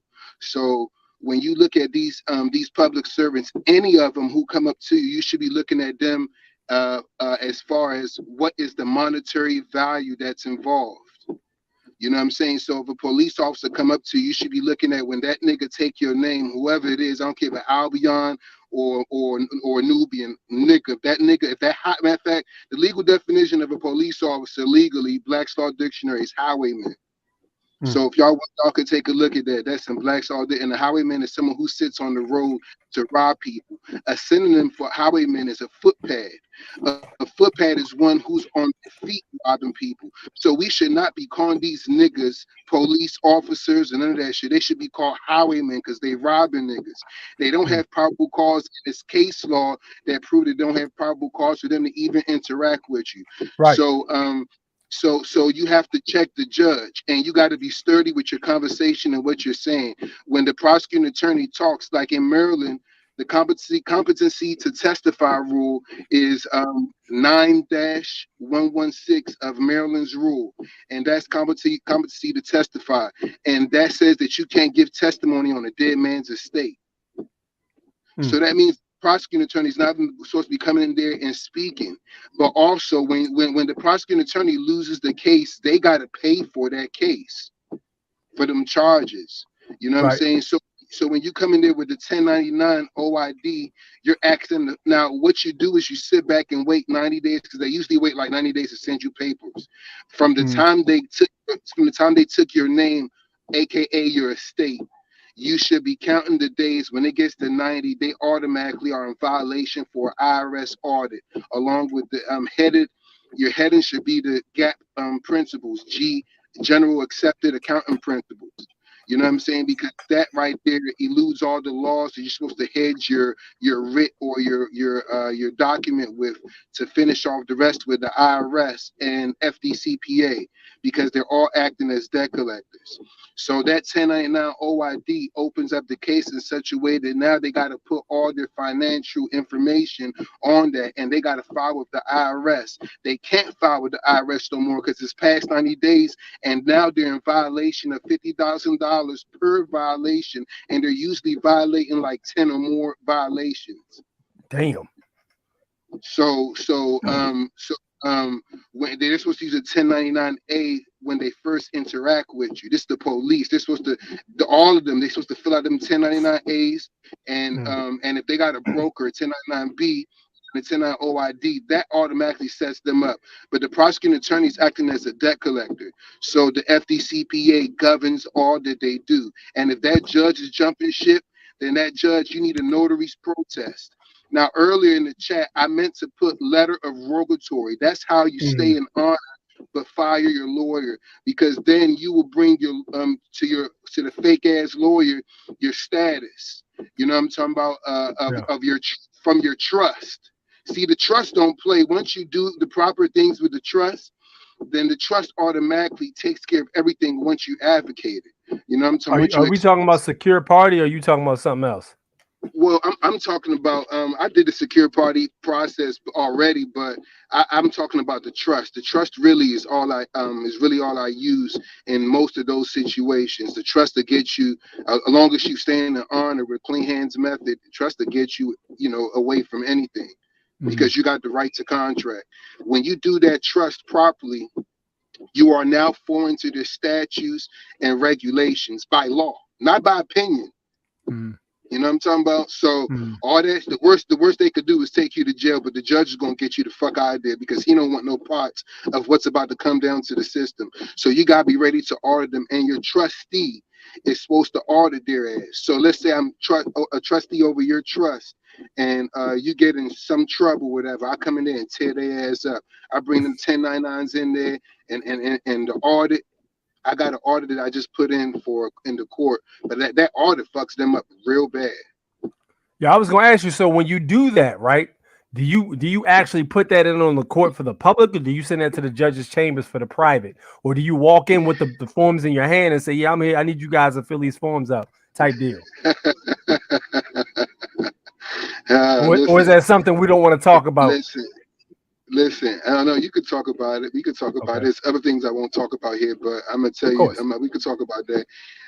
Listen, when I come in, I bring hell to these bastards, because they trying to bring hell to you. You know what I'm talking about?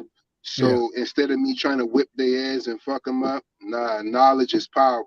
You know what I'm talking about? So I'm gonna burn their ass up. If they want to leave the door open and fuck with me, I'm gonna burn everything they got with the law and knowledge that I have. And I means to crush them off in such a way they gene pool feels it.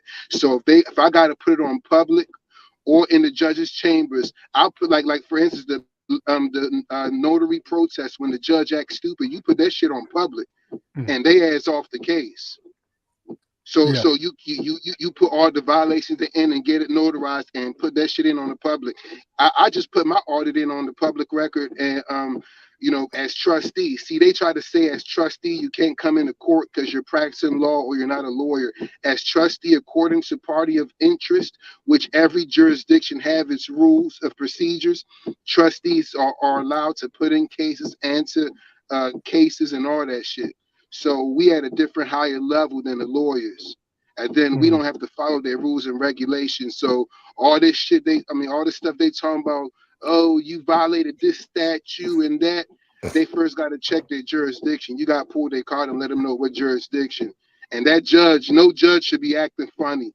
Unless you don't know what to do. If a judge tell you, I got to come back for the court case, if not, we'll put a warrant. You stop them and say, excuse me, only under threat, duress, and coercion will you finish what you're saying. They should not be telling you that if you don't come back to court, that's a warrant and they're going to come to arrest you. That's threat, and that's under duress. So when does that shit stop? These motherfuckers are in court talking shit to us. Okay, so you are actually saying that you're the trustee when you go into court? Oh yeah, of course. Yeah, and I have a few people's trust that I'm a trustee over. For instance, we got a herb shop around our area over here in DC. I just put in a party of interest on his case, and I'm gonna do an audit on Bank of America and all them niggas. Case law. One of the case law I believe is what is it? Shit, is a Spanish dude, Ruiz versus some. I gotta look it up. That's on the FDCPA, but LaSalle versus Horace LaSalle versus National Bank is the one where you want to use for your audit for the case law. The res judicata / stare decisis. for your case law. You know what I'm talking about? That's if you're doing the audit, if you know what you're doing with the audit. Okay. So correct me if I'm incorrect, because I don't use that per se, but you don't want to assume the role of trustee because you bear all of the liability and responsibility for the claims, correct? So why would you want to go in? And I'm not challenging you. I'm just asking you to clarify. No, I People are got you. listening Oh like, no, what? oh no, brother, no, brother. Yes, no problem. No, that's not a challenge.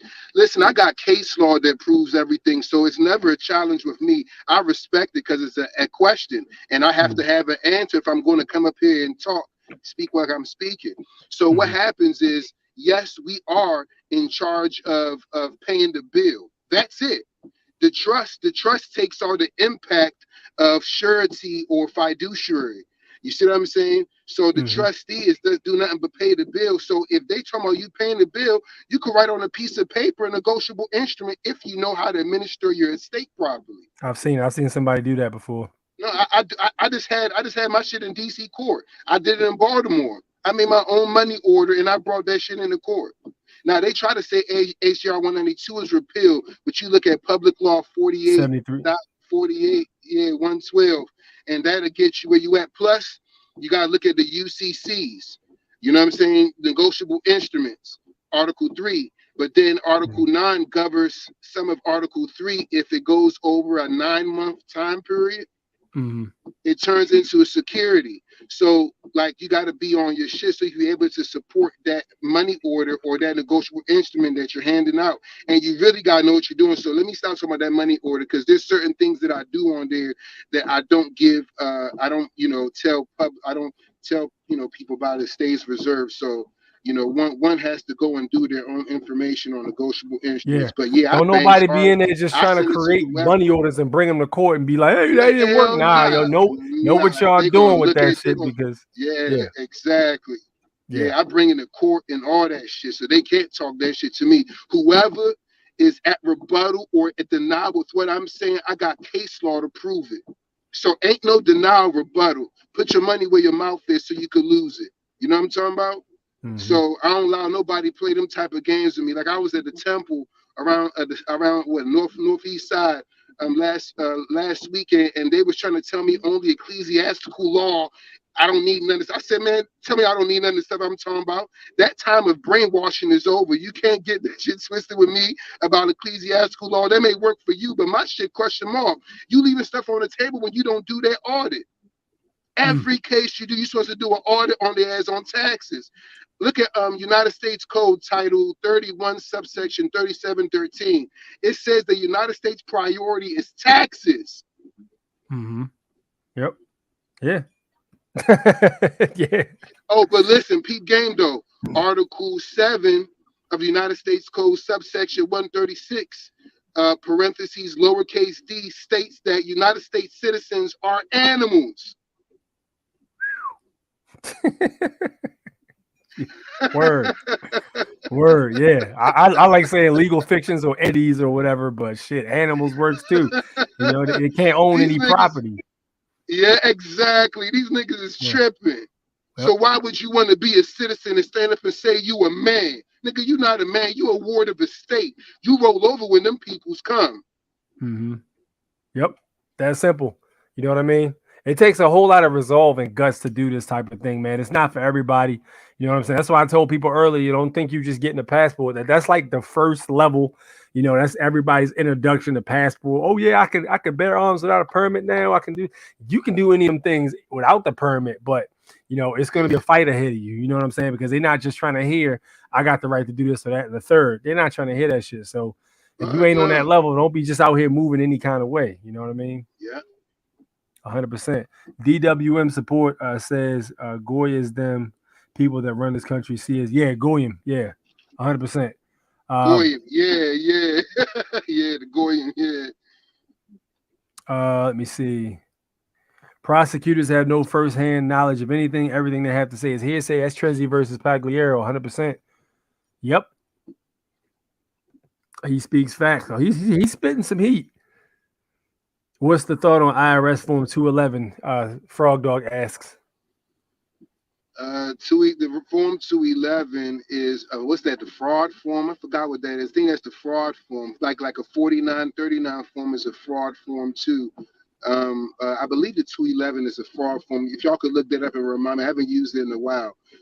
Then I can expound on that. But we used to always talk about that. But I never really used it in my cases. 211 form, yeah, that's a powerful form. I would hit Google on, but it may knock me off on what we're talking about. Let me see. Hold on. I'm gonna be able to look it up. My J won't even stay lit. IRS form 211. Yes. Yeah, 211. This is hold on, let me share it with you guys so you can see. I'll just read it. I'll read what it says to you guys. And then when we finish this, I'll talk about my arm charge that I just beat after you finish, if you don't mind. Absolutely, man. That's why one of the reasons you came on, right? All right. Yeah, indeed. Yes, here we go. Award for original information. So you literally, if you fill this form out properly, this form is the one that asks for the judge's information. If I believe this is the form that asks if they're a threat and all that stuff. If you fill this form out properly, yeah, send it to the IRS. That helps. Let me explain something to y'all. In the United States Code, it has different codes in there that makes the chief of police, the Fair Trade Commission, the Comptroller of Currency, and even the FBI do an audit on a court case. Damn. So imagine how that judge feels when you come in there letting them know the United States Code that demands, because I called I called Maryland Attorney General, right? Hey, look, I called Maryland Attorney General, right? I left him a message, and I asked him why is his colleagues and underlings tax absconders, and I told him the information, right? And this, I left a message, right? And tell me why the Comptroller of Currency returned my call. Damn. Comptroller of Currency returned my call talking about something. If I could find the statutes that makes them get involved in the case, then definitely they'll do it. I found that shit real because I read it before. You know what I'm saying? So I put that in the audits, all my audits. So this is what happened to my court case real quick. Forest Heights, running their mouth, whatever. Forest Heights know me. They know to stay away from me. You know what I'm talking about? Like I had run-ins with them before, but these, highwaymen pulled me over, and I didn't even know they was behind me. I was coming from fruit and getting some fruit from the grocery store, and I was crushing off some seeded grapes, right? I didn't even know this suck-ass nigga was behind me, so I was still cowboy stands with my Thule on me. You know what I'm talking about? So this Bama puts on his lights. I'm like, what the fuck? Forest Heights. So this nigga walks up to me, I'm like, yo, you know better. Why are you fucking with me? Like y'all don't even fuck with me. Like y'all know better. I'm the last thing that y'all see smoking, and I got private tags on my car, on my conveyance, and I don't have no driver's license and none of that. I don't play them type of games. So anyway, so they pulled me over, and the supervisor was there. They was like on a manhunt because the consular general, aka consul general of our area, got incarcerated. So they was going after every private plate that they could see. You know what I'm talking about? So. And they supposed to know better with me because I crushed their ass off. But anyway, so they pulled me out the car and all this, searched my car, and immediately found my arm.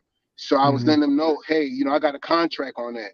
So they was like, what a contract? You don't have no concealed QC, whatever the hell they call that shit. Concealed carry, some Bama ass shit.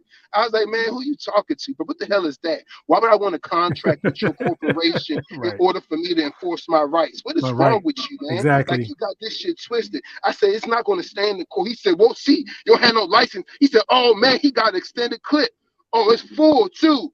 Oh, man, I wish you had it. And I'm telling these niggas like, yo, chill, I got a contract. That's trust property. And I'm trustee, and none of your statutes can prevent me from the obligations of my contract. And that's all the CCW is a contract. That's what I be telling people. Exactly. To get a CCW, you got to sign a contract with the state. Exactly. It's a contract. And then they license you, and the legal definition of a license meaning the licensee can take your shit at any time. Exactly. You know what I'm talking about? So they locked me up. I was in there for like 3 days. I didn't even know I had a little pass little warrant for my arrest for some charges. Crazy because I got pulled over by the police about 3, 4, 5 times and they never arrested me for no warrant. You know what I'm saying? So it's like they was hiding that shit. So when I went up to the jail, they had me in that joint, you know what I'm saying? And then the commissioner denied me. But I'm like, what? Stupid bitch. Okay, all right. She's like, you're going to see the judge by Wednesday. This is on a Monday. So I'm like, okay. When I got in front of that judge, I told him what's up with the trust. I spoke straight through trust. And then I told him, oh, the marijuana you found, you know, I have stomach issues where I smoke and I use oils to adhere to my healing. I said that cannabis is, according to United States Code, an ultimate user. So if you look up what ultimate user is, United States Code is going to bring, I think, to like Title 32 something. And it tells you about how if you getting cannabis for yourself, it's legal, as long as you're not selling it. Look up ultimate user in United States Code. You're going to laugh like shit. That's Go ahead. crazy. Ultimate user? Yeah, United States Code, ultimate user. Okay.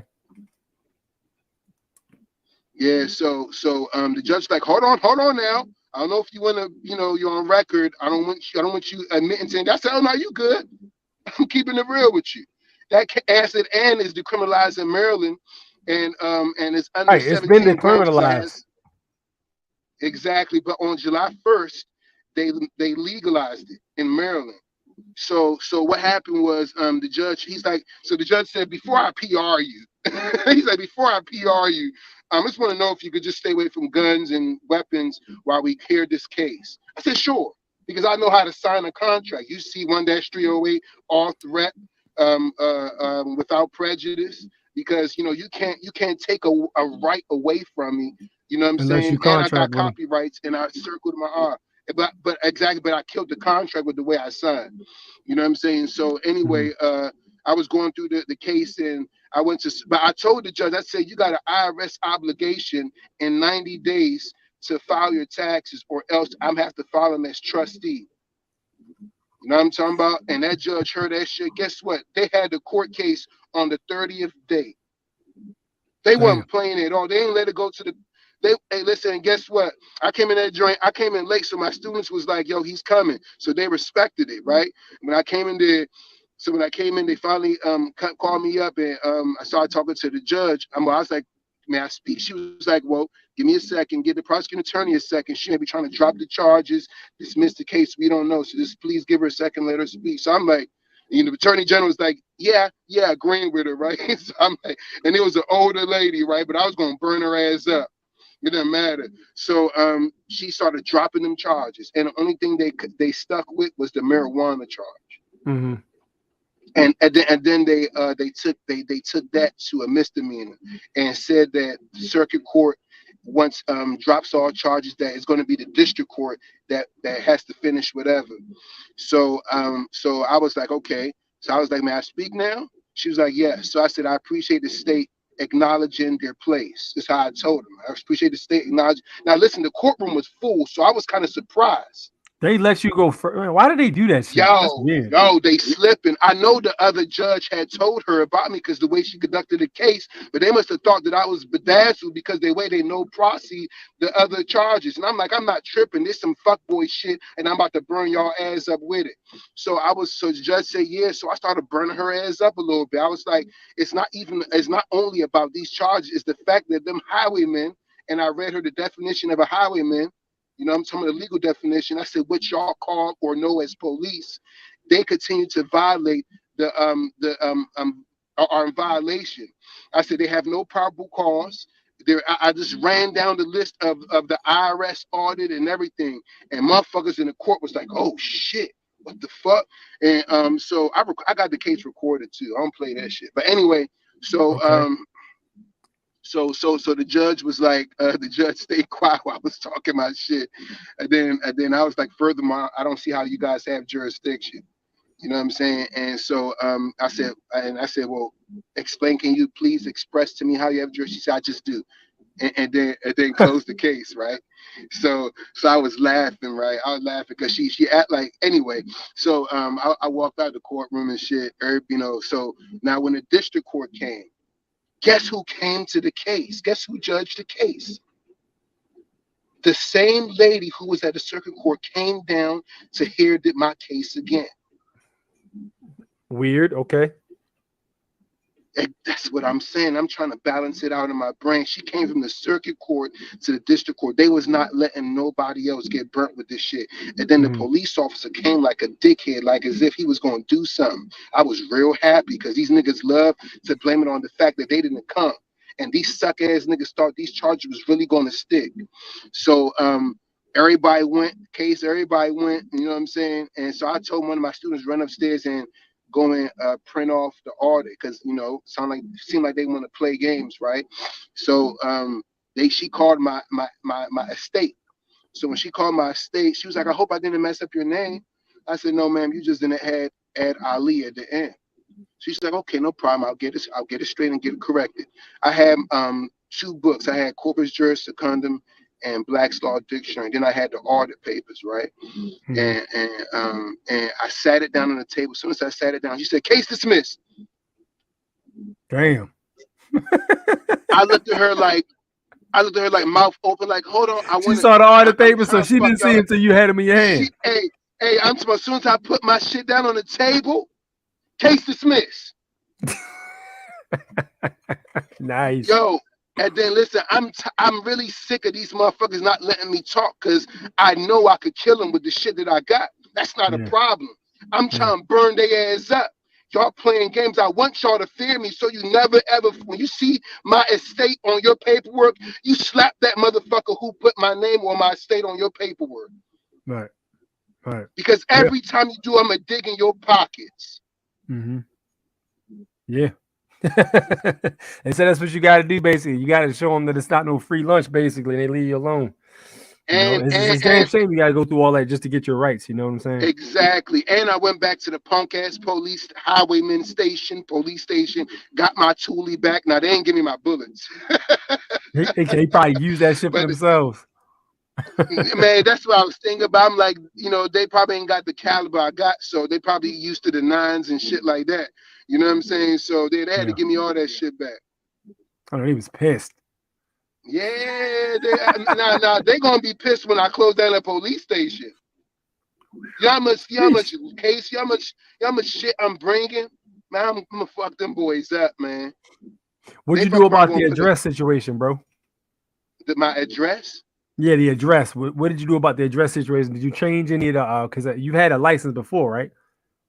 Yeah, but that shit was suspended and dead and gone. If they bring that shit up, man, I wish they would. That's my estate. I own that. Who told you to talk about my driver's license? How dare you? I must be in a Congress Article 1 court for you to be talking about my see, when I was in Greenbelt Court, got my first case law on the rights to travel versus driving, the judge shut their ass up. He was like, nah, none of that, because I had a warrant on the PG side, and I was in Greenbelt Federal Courthouse. He said that has no merit in his courtroom. Well, what didn't have any merit in the courtroom? The driver's license situation? That warrant and the fact that my license was suspended. He said that has no merit in his courtroom because you got the right to travel. That shit ain't even a statute. You got the right to travel, and it's federal, and he's at a different jurisdiction, so he can't fuck with Congress. You know what I'm talking about? He's at the Greenbelt higher side, so that delegation of powers and separation of powers is serious. He can't enforce that little shit they talking about. He's not on statutes. He's on the federal shit. So he ain't played no games at all. How you feel about? Go ahead. I'm sorry. Go ahead. No, go off. Go ahead. His adjudication was, he said the United States has no interest in this case. And then he said United States cannot prove that Ononaku Ali was driving or traveling. That's how I beat the United States Park Police and that shit. Undercover hit me. That's how I got into an accident on the Parkway. Damn. So I think the undercover was following me. Shit. That's crazy. Yeah. So how do you feel about people doing constitutional challenges to that case? The thing is, we don't have a contract with that Constitution. The thing is, we're supposed to use the Constitution to hold them in place because they have a contract with the Constitution.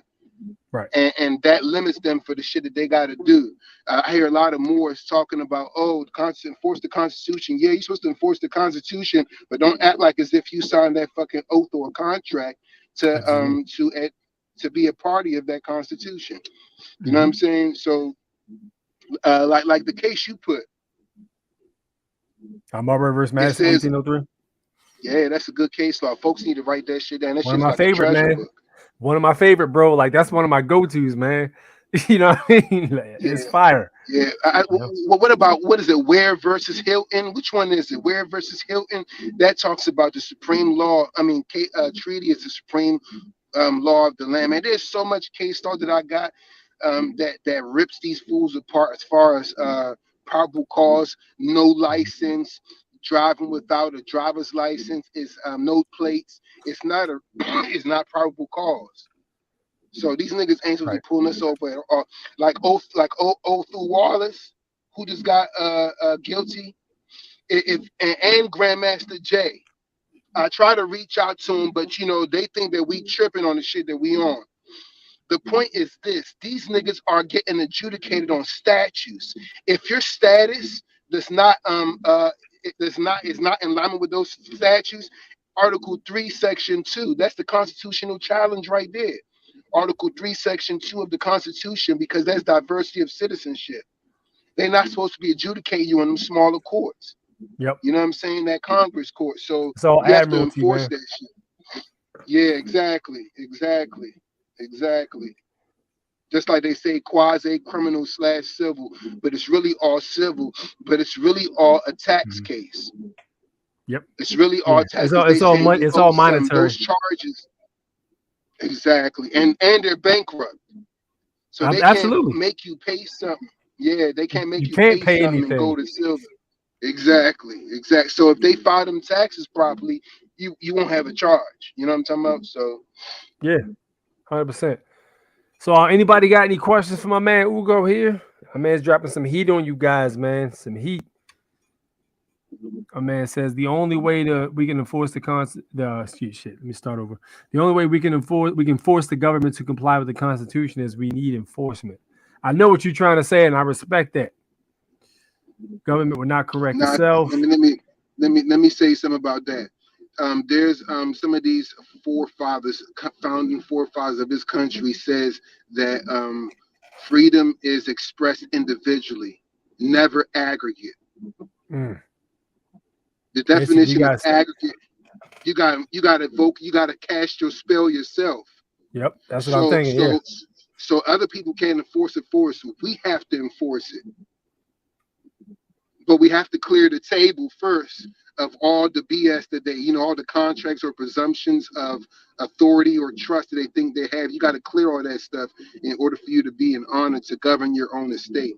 And I find that there's other people that beat cases in different ways. I heard about it. You know what I'm saying? But I know that this is the easiest way and the most powerful way, and this is the most powerful way to fuck them up when you do that audit, because it's like when they fuck with you, you have to fuck with them back, and that audit automatically. I've gotten people out of jail just by putting that 1099 OID form on their table. Sheesh. Got them their bail money back and everything. Fire. Man, that's fire, dude. 100%. And others, I concur. They want to make traffic violations supersede the supreme law of the land. I think they just test people, man. That's what I think it is. Because they really don't even have jurisdiction to stop you in the first damn place, because they don't have a proof that you're actually operating in commerce. I have a clause in the Declaration of Independence to get the government in line. We have a clause in the Declaration of Independence. But peep this though. See, you hear what the dude said? He said the traffic. What did he say? The traffic laws are trying to supersede the constitutional laws, something like that. The traffic laws of commerce. The traffic laws of commerce. United States is not even a country. United States, according to the United States Code, is a corporation. 28 USC 3002. Very good. That's right. That's right. Very good. Indeed. Yeah. You detailed it to the T. That's what I'm talking about, bro. You on point. So that says the United States is a corporation. So United States only have minimum contact with those who are doing commerce. And traffic is a definition for commerce. So if you're not in traffic or in commerce, then they can't enforce that on you. But you got to enforce it and let them know that you were in your private capacity. Right. Yeah. And that trust carries that. It's like if you have property, all that property should be under the trust, and they can't keep it. Any property, you know what I'm talking about? With your children, everything's supposed to be under that trust. I beat child support. You know what I'm talking about with the audit. There you go, Civic Maker. That's your answer right there. I beat. Oh damn! I didn't even see. I just yeah. They purged that. the case. I never even heard that term before. They purged the case. They purged the judge ran off the bench. The judge ran off the bench on me, bro. This bitch got the fuck up to go for Robin Hall. I'm like, yo, where you at? I want my check. Because I was irritated and I called, but the child support office called the court before I came because I called the child support office and laid their ass out on details of how I was going to order them. And then they told the court the next day when I came to court, the court was not trying to hear me at all. Because this little petty ass little underling kept trying to get me to sign that little paper, that nudum pactum paper, which means a whole bunch of hidden clauses, linear contract. The nigga was trying to get me to sign a linear contract. I'm like, yo, I'm not signing this. I gotta take this home and read it. He said, oh no, you can't take this out of the courtroom. No. Right, of course. I told him. Of course. I told him it was. When I told him it was a linear contract and a nudum pactum contract, he said, what's that? I said, that's Latin for nudum pactum, mean that there's hidden clauses in the contract. So that means it's not in the contract in the beginning. Linear means only one person signing. So that's not a contract because it takes two to sign a contract. Yo, he went straight to the judge and told her this shit. When he told this shit, she hopped the fuck off the bench and ran in the back. Listen, the two sheriffs started walking up to me and my brother like, oh, you want a dim, huh? You want a dim? And then the other sheriff was like, yo, what's your name? I said that Nam the gear you're acquiring is. And I told him my Nam the gear, Ugo and Anaku. And then the clerk was like, yeah, they purged the case. They purged the case. Yeah, that's the end of the case. But I'm still going to I'm still sue them too, because they FDCPA violators and all that. So we really got bread if we know how to file our case. We really got bread against these people. Like when you see a court document, you should look at it as bread. Like, ooh, I'm about to get some money from these niggas in the long run. In about a year or two, I'm gonna have these niggas in court and sue their ass. Yep, that's fire, bro. My man got a strategy. That's how you gotta be. You gotta be tight with that shit. And the only way to really move through it is you gotta go through. You gotta go and get in the fire. You know what I mean? It ain't no way to just step off and try to do some slick shit. Whatever strategy or technique you were intending to use, you have to be 100% sure of what you're gonna do with it and how to move. Like my man is here. My man knows what he's talking about. He has a strategy down pat. Yeah, man, I seen you hold that traffic joint down, man. I was like, man, I gotta get in touch with this brother. I was like, man, that's very impressive. Thank you, man. You know what I'm saying? I basically keep it simple, man. I stick with the Constitution. You know what I'm saying? Man, The Constitution. Nah, fuck that, bro. You held that shit down. I was proud of you, bro. I was like, this brother holding it down. He is not folding. I'm like, respect. Appreciate it, man. Appreciate it. Hey, man, listen, after 2020, bro, we really got to just get back on our feet and stand up, man, because you know what I mean? It's too many people laying down still. Indeed, exactly. Capitulators is what they are. 100%. All right, let me see. How much money do you need for your time to help me out in the next 2 weeks? There's no victim. I'm facing 6 months.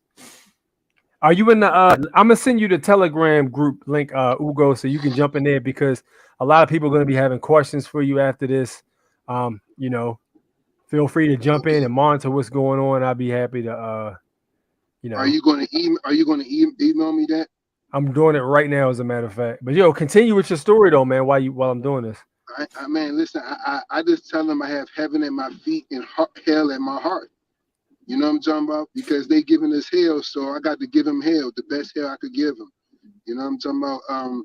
Listen, when we doing these audits, they asking for counsel. I charge $150 an hour for consultations. With no disrespect, hope that's not too much for anybody.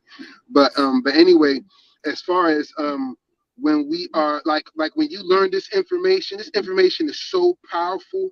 Taxes is so powerful, man, that you could literally go to a business and help them lower their overhead, their taxes, their utilities. And then if you're a trustee over that business, like I have one business in DC, right, and the herb store, and I'm trustee over that herb store. So like it's my honor, and I'm happy for me to find different things to help his business out. Because as a trustee, you're supposed to bring business to the trust. You're supposed to bring longevity and wealth to the trust. That's what your job is. You know what I'm saying? So like one of my students, I use my I'll save that for other places. I Yeah, can't do too much on. yeah. Because they'll definitely cut the feed. I got my man like Mac Bones. I wonder why he put think tank on it. But yeah, I got my man Mac Bones in here.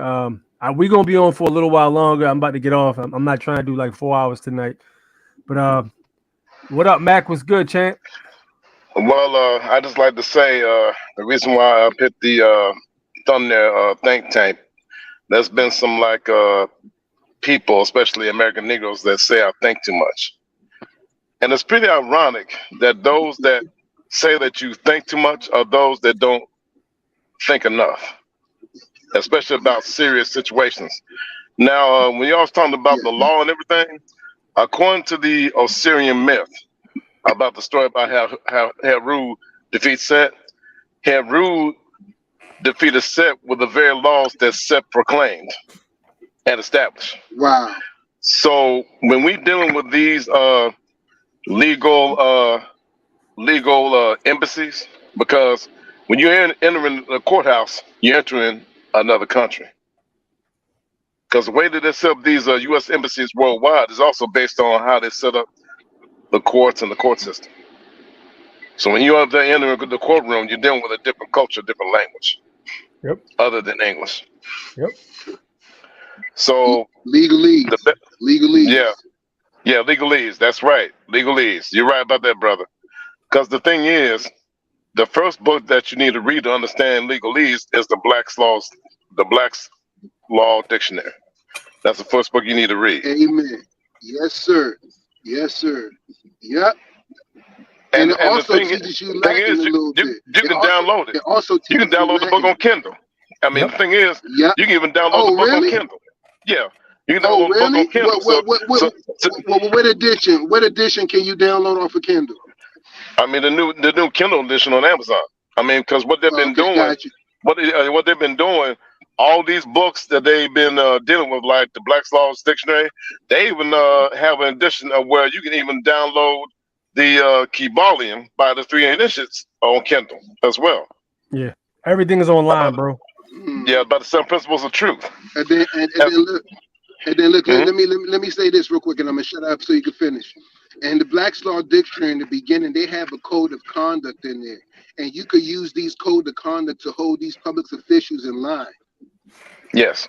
In the beginning of and then also, like for instance, they have primary authority and secondary authority. Statutes and Constitution is primary authority. When you come across the books like Corpus Juris Secundum, Mitchie's Banking, or Mitchie's books on codes, whatever, those are secondary authority. But the case law buttresses them as a judicial notice for primary authority. Yes. But go ahead. I'm finished. I'm sorry. Go ahead. I mean, you know, that's the thing. You know, the difference between loopholes and crime is that loopholes are the type of crime that you can do that will help you move further legally. Crime is where you do something that's outside the language of legalese that will get you locked up. That's the difference between crime and loopholes. Indeed. And I mean, there's always a loophole in certain jurisdictions, whether it be federal, state, county, or city. They're everywhere. And see, the thing about loopholes are used by the wealthy through corporate entities, whether land, paper, or digitized. Now what the corporations are doing, they're using template real estate, website real estate to further their dividends. Instead of using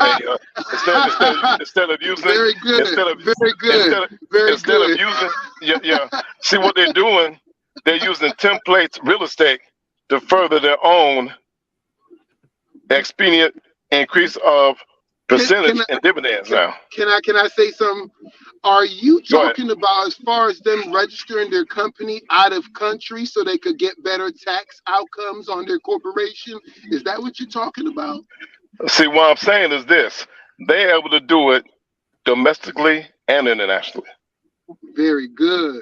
I mean, anytime they do that with a template, it's got to be connected to the firewall, not only Oslo, Norway, but the firewall in Switzerland as well. Now, hold on 1 second. Now, see, y'all, this is real erudition right here, right? Because you think he's only talking about a corporation, but he's talking about all those who are still citizens. So imagine that he's talking about a corporation, like if someone owns a corporation, these public servants own you, and they have, like you're their corporation, like they do what they want with your estate. You know what I'm saying? So, but what he's talking about is how the Donald Trumps and all these folks, these big wigs, avoid taxes, and that shit actually changes their status. For instance, real quick, right? I'm gonna say this. One more thing. Do y'all know? 8 years ago, when I started studying this shit, my teacher kept teaching us about trust law, right? So when Donald Trump started coming into play, running for office, I knew he had a trust because nobody could touch him with taxes. Mm-hmm. And all his cases he was beaten. And then 3 years later, Rachel Maddow did a show about him disclosing his trust. And he said that his daughter is the trustee or something like that, and is a beneficiary. And he had a table full of folders to show the public about his trust. Let me break some down to you right quick. Now, if you really look at it, the original corporate entities were American slaves, Black American slaves, and the reason, here's the reason why. The reason why they came up with the 3/5 human being, in order for the southern rich white guys to avoid taxes, they own slaves, because you cannot have an authentic living being performing free labor as a corporate entity. So in order for the human beings to be changed to corporate entities, they have to be made property of the state. Now, which case law is that? Which case law is that? Is that? Well, here's the thing. Let me finish, brother. Here's the thing. The case law is the 13th and 14th Amendment. Because what they did, they transferred the authority of chattel slavery from the independent wealthy landowner to the state. So in order for them to do that, they had to register your Social Security number with your prison number. So here's the thing. Let me explain this, brother. Even though when you get paroled out of a lockup, you get transferred to a bigger lockup, which is this planet Earth. This planet Earth is a prison of souls, and your prison handbook is that Bible. Basic instructions before leaving Earth. Basic instructions before leaving Earth. Classic. And in other words, your parole is what? Reincarnation into another universe, another body, hopefully a better, more cosmically powered body. It's sort of like going from like human being to Super Saiyan, so to speak. Shout out to Slide for saying that. So the thing is, when you deal with like the ancient mystery schools, you're going from a inferior man to a advanced man to a superior man. In other words, mortal intelligence, godhood. So what they do, they got these laws in place to keep you from doing that. All the stuff that they want you to be involved in YouTube, you know, the nigger foolishness and all that, that's a distraction. The thing about women, that's a distraction. That's why every time those goofballs complain about women, I come at them with some solutions so they go and solve the problem and go to the bigger stuff. Right. And see what they don't understand, Aces Grind Time. When I say when you change your swag, you change the manifestation of your game, that goes back to an ancient mental alchemy saying, when you change the energy, you change the manifestation of mass. So when I say that when you change your swag, you change the manifestation of the game, I'm using the language of game so they can understand the 7 principles truth and the higher universal laws. Hey, he got that spiritual pimp talk going. So now, it's a squad time. Now you see where I'm going at. I'm trying to go to where the black men and black women slept in. They're no longer sleeping in the Bible. Guess what they're sleeping at? They're sleeping in YouTube. They're sleeping in Instagram. They're sleeping in Facebook. Because the 3 new major religions of black people is dysfunction, entertainment, and social media. And I dare anybody try to argue with me about that. Facts. You can listen to the music and hear that shit, bro. All of these crazy ass artists, bro, that's coming out, and it's because people buy this shit, man. Right. And see, the thing about it, black celebrities are used as spy drones. In other words, the black celebrities are sort of like the modern day court justice, entertaining the oligarchs, which are the people that own Hollywood, Hollywood, Hollywood. Yeah, and you know what's the court justice, the court minstrel. And see, like you say, like they said in that movie called Man of the Year, starring Robin Williams.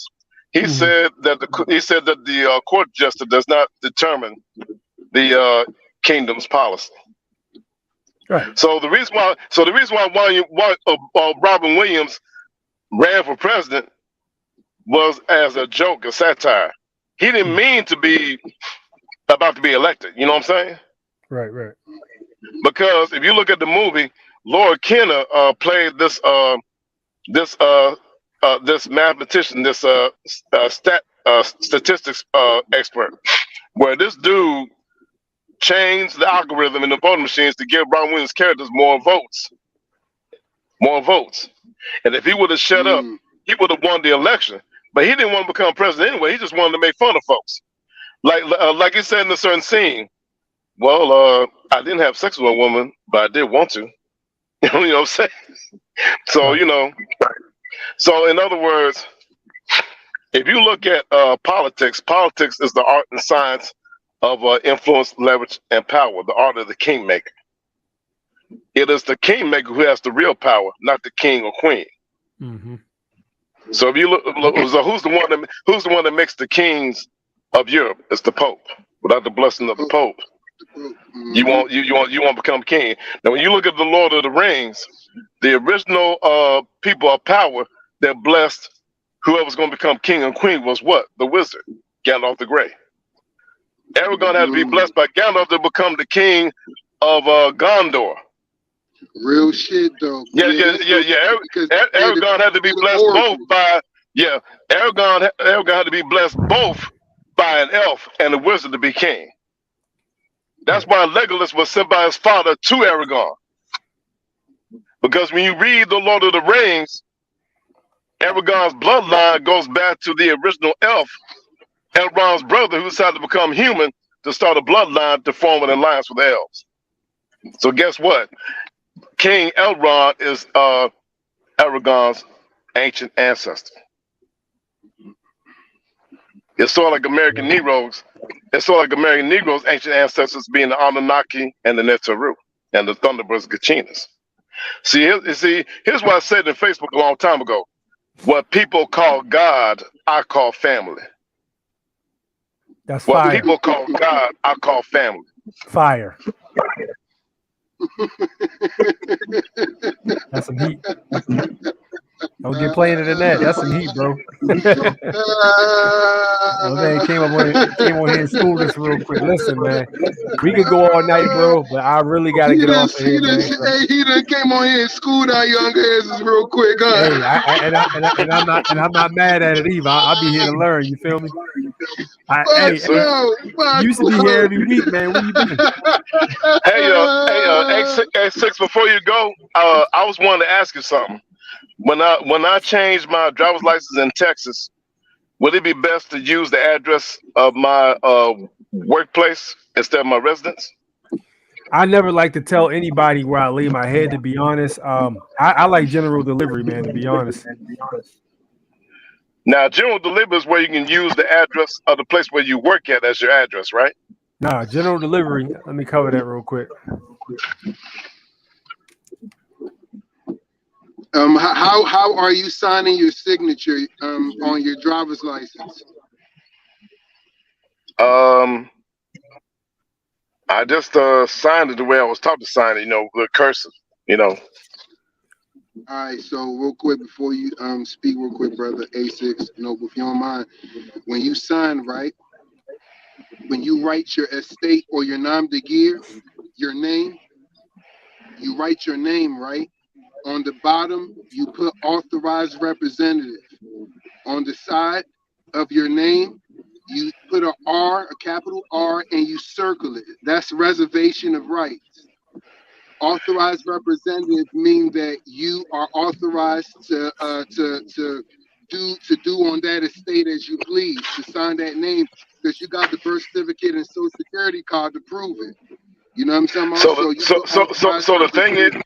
the thing is, I am the authorized proprietor and steward of that property, which is me. Okay, so that estate, of that estate, because you are different from that all capital name.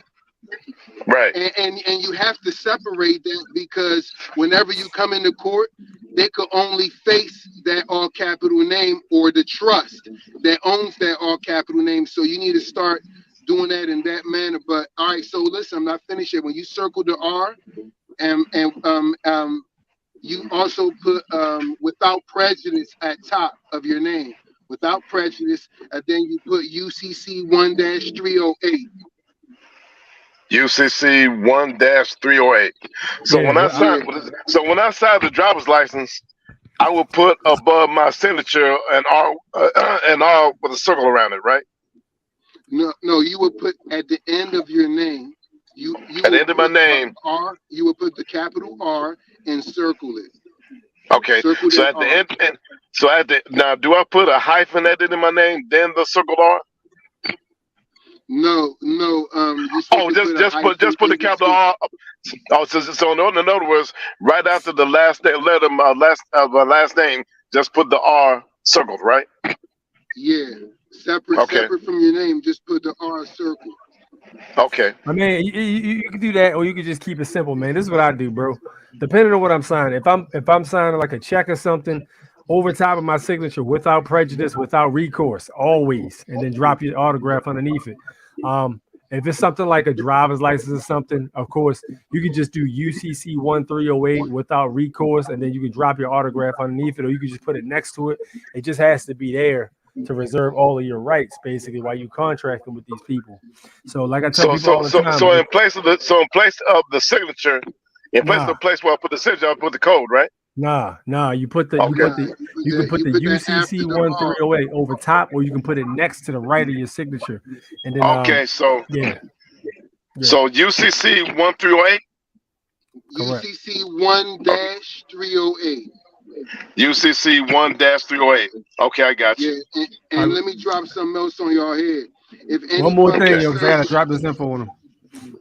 If any public servant or anyone is tampering with you and they're forcing you to sign, put TDC. Of course, that means threat, duress, and coercion. Mm-hmm. You got to look up those legal definition of those words. I'm sorry, A6. Go ahead, brother. Was I interrupting you? Sorry about that.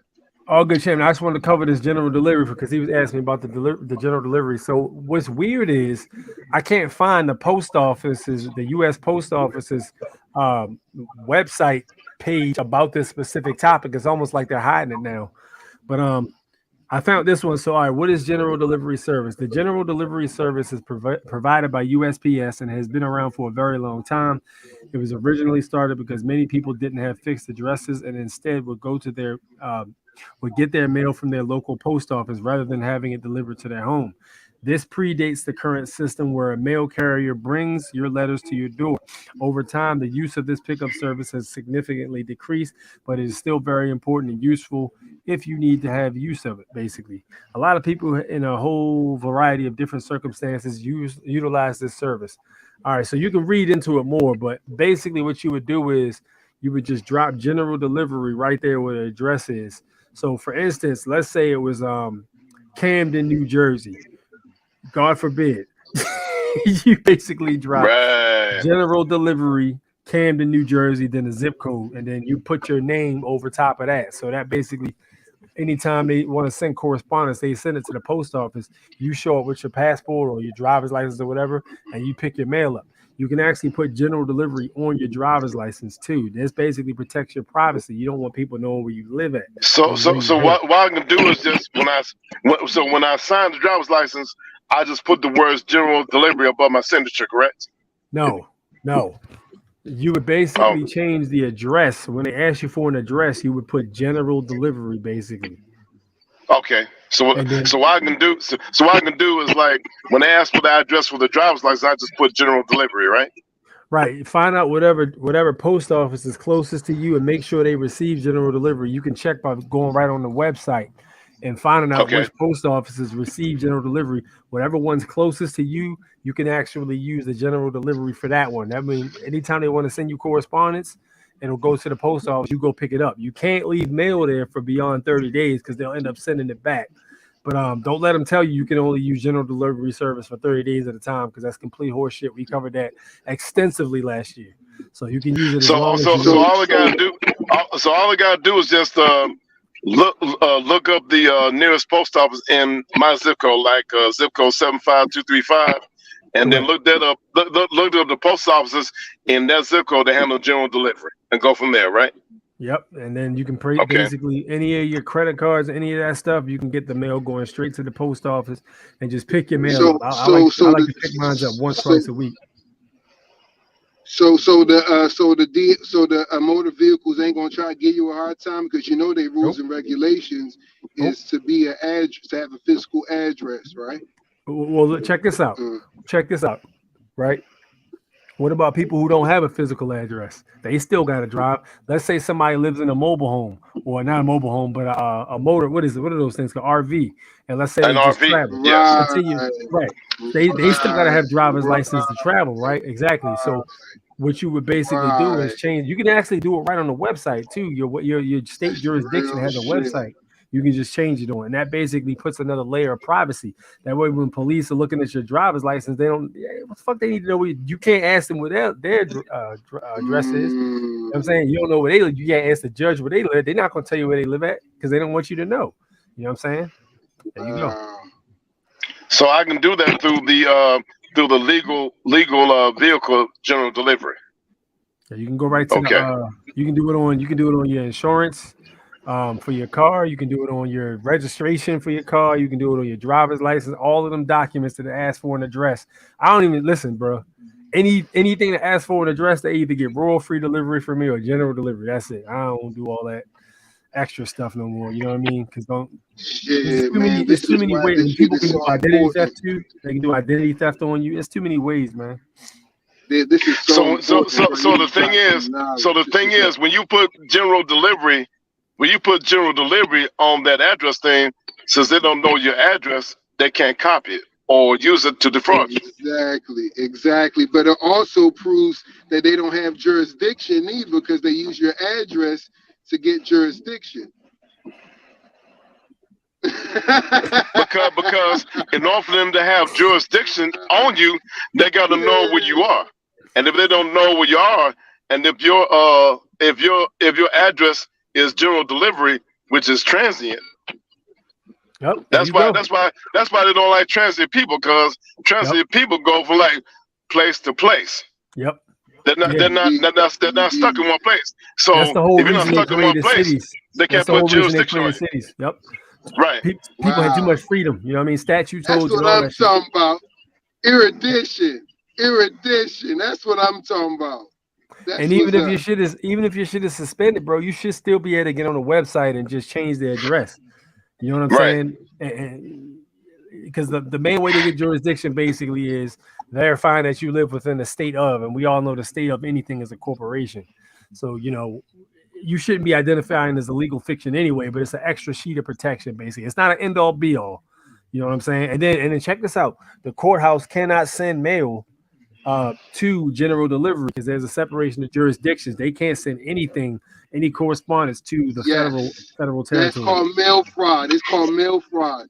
Now watch this though. If they send you mail too and they don't sign it, that joint's mail fraud.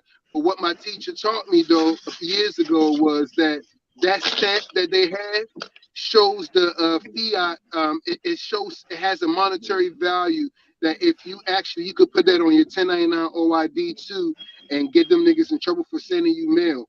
But also yeah, that mail fraud is real important. They're supposed to sign all those court documents, all of them. Mm-hmm. But they don't want to sign it because they don't want to accept liability. But see, when they look at my ID, it's not a driver's license or state issue. You know what I'm talking about? It's from our brothers and sisters out here that make IDs. So my ID, they see my address, but I let them know that the trust is foreign. You know what I'm talking about? So that just really governs everything that I do. You know, or I'm in. It's diplomatic status basically. Not to say not the terms, but yeah. So hey, I see, X is grind time. The reason why I was over there asking about general delivery, say like a heartless heifer wants to put you on child support. What if you put on the child support document general delivery? What will happen? She gonna put you on child support because she can't find your address. That's a whole different animal though, because if she know where you at, she going, you know what I mean, the women will hem you up every time. But if she know where you at, she gonna do that to you. But anything you put your an address, they answer for an address, there's no reason general delivery. If they don't want you to use general delivery for anything, they up to something. It should automatically make your spider sense go off. Right. That's right. If you got child support situations going on too, the FDCPA would definitely put them in check. But you got to read it. Well, you know the reason why. Yeah. Right. The reason why I was asking about this, yeah, okay. The reason why I was over there asking about this because, so many black men online are complaining about child support, right? So why don't they come up with solutions on how to avoid it, to be preventative about it? Like put their money, their most precious monies, in a sovereign trust. Not a corporate trust, a sovereign trust. And that's what I've been talking about this whole time. And you could say it's sovereign trust, but you're the one that makes it sovereign. But also the trust is foreign. The trust is foreign, and you don't have to because you want to do banking. But you're going to do interest-free banking when you get your trust situated. You're going to do interest-free banking, so that's going to determine how the IRS gets jurisdiction on you, and that's part of minimum contact. So when you got the trust and they try to come for child support, they can't even contract with you because your trustee should already advocate that it's foreign, and your child should be in the trust. So therefore, they can't even adjudicate on that case because it's not even in their jurisdiction to do so. They can't even tamper with it. But also, there's laws that directly crush them off, Constitution and United States Code-wise. Like I said, the FDCPA. You know what I'm saying? See, that's the thing. That's the thing about the three branches of government: the executive, legislative, and judicial. The legislative creates the laws. The executive enforces the laws. The judicial part questions the law. It questions the validity of the law. But what happens is judicial is supposed to be of the republic. Congress, which is Article 1, they're about democracy, and they don't even have the word democracy in the Constitution. So it's the republic. Actually It's the republic. Every state has to have a republic form. So and the legal definition of republic is not about this weak ass politics stuff. It's the legal definition. So when you go into that courtroom, you're saying that they are not allowed to treat you in a mob rule, a demon's rule, because that's what democracy means. A democrat, the etymology. You know what I'm talking about? Bro, if we look at the thing called the Republic, so guess what? The original political party is not Democrat, but a Republican. Exactly. All right, folks. I'm had to go and wrap it up soon, yo. Okay, all right. So that okay. Well, I mean, one more thing, Aces Grind Time. When I have my name, General Delivery and City, State, and Zip, okay, will I need to register for a post office box? No, it's free. Okay. It's free, okay. So in other words, I just want to break this down. So in other words, when I come in, all I gotta do is just give them my name, and then they give it to me, right? Yeah, you just gotta go in and say, basically, I'm here for to pick up for general delivery. Giving me identification, they'll go back and see what's back there, and they'll bring it to you. What I suggest people do is to get to know your trustees, man. Get to know your trustees. Get to know your postmaster. You know what I'm saying? Talk to them. You know what I mean? Interact with them. Try to be nice to them and shit like that. Be friendly. You know what I mean? It's Christmas time comes, give them some gift cards or something. Just as people, not as servants, as people, because you can't give servants gifts, but you can get a people gifts. You know what I'm saying? So. Yes. You know, like be nice to your trustees and take care of your trustees. Your trustees will take care of you. Yes. Bottom line. So that's the show for today, man. I got to get out of here. I'm worn out. Thanks to everybody for tuning in, man. I'm gonna go ahead and give Mac the floor first. Well, here's the thing. I just want to say, those who focus on higher dimensional laws do not have lower dimensional problems. I say again, those who focus on higher dimensional laws do not have lower dimensional problems. As I said in the Kabbalion by the three initiates, who were three black men, by the way, students of Pascal Beverly Randolph. When you see the master teacher's main weapon is transmutation. There is by vibrating on the higher to conquer the lower.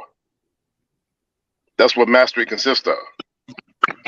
So when we look at magic is the manipulation and mastery of consciousness, energy, and intent. So in order to manipulate and master that, you got to learn how to vibrate on the higher, so you don't have the problem with the lower. And that's all I got to say about it. That's some fire, man. Deep heat as usual. All right, Ugo, what's on you, man? I'll give you the floor for now. Respect everybody, and peace and power. That's it. Yes, sir. All right, no doubt, no doubt. And you know who I am. It is A6, the Foreign National Born Natural. Great show today, man. Thank everybody for tuning in. Feel free to hit me with a donation. That'd be absolutely lovely from you guys. It's always good to hear that Cashapp ching and get rewarded for my time and my information I pass out to you guys. Access Granta, what's your Cashapp? That's a good point. Put it right here. It should be. So you put that in the back chat. Yeah, it usually scrolls at the bottom right there, but I think those words are too small. Yeah, but here you go. That's the Cash App. If you want to donate, feel free to do so. I would greatly appreciate it. Continue to study, continue to learn, apply. It's not enough to just study and learn. One must actually get out there and put boots on the ground and apply. So, take your time with the information. Don't jump out there. Make sure you're secure and, give yourself some practice. And don't be afraid to get out there and exercise your rights, man, because at the end of the day, if you don't flex that rights muscle, you lose it, which is why we're in the position we're in. Thank you so much for tuning in. We will be live and direct next Sunday, same time. Peace. Peace out.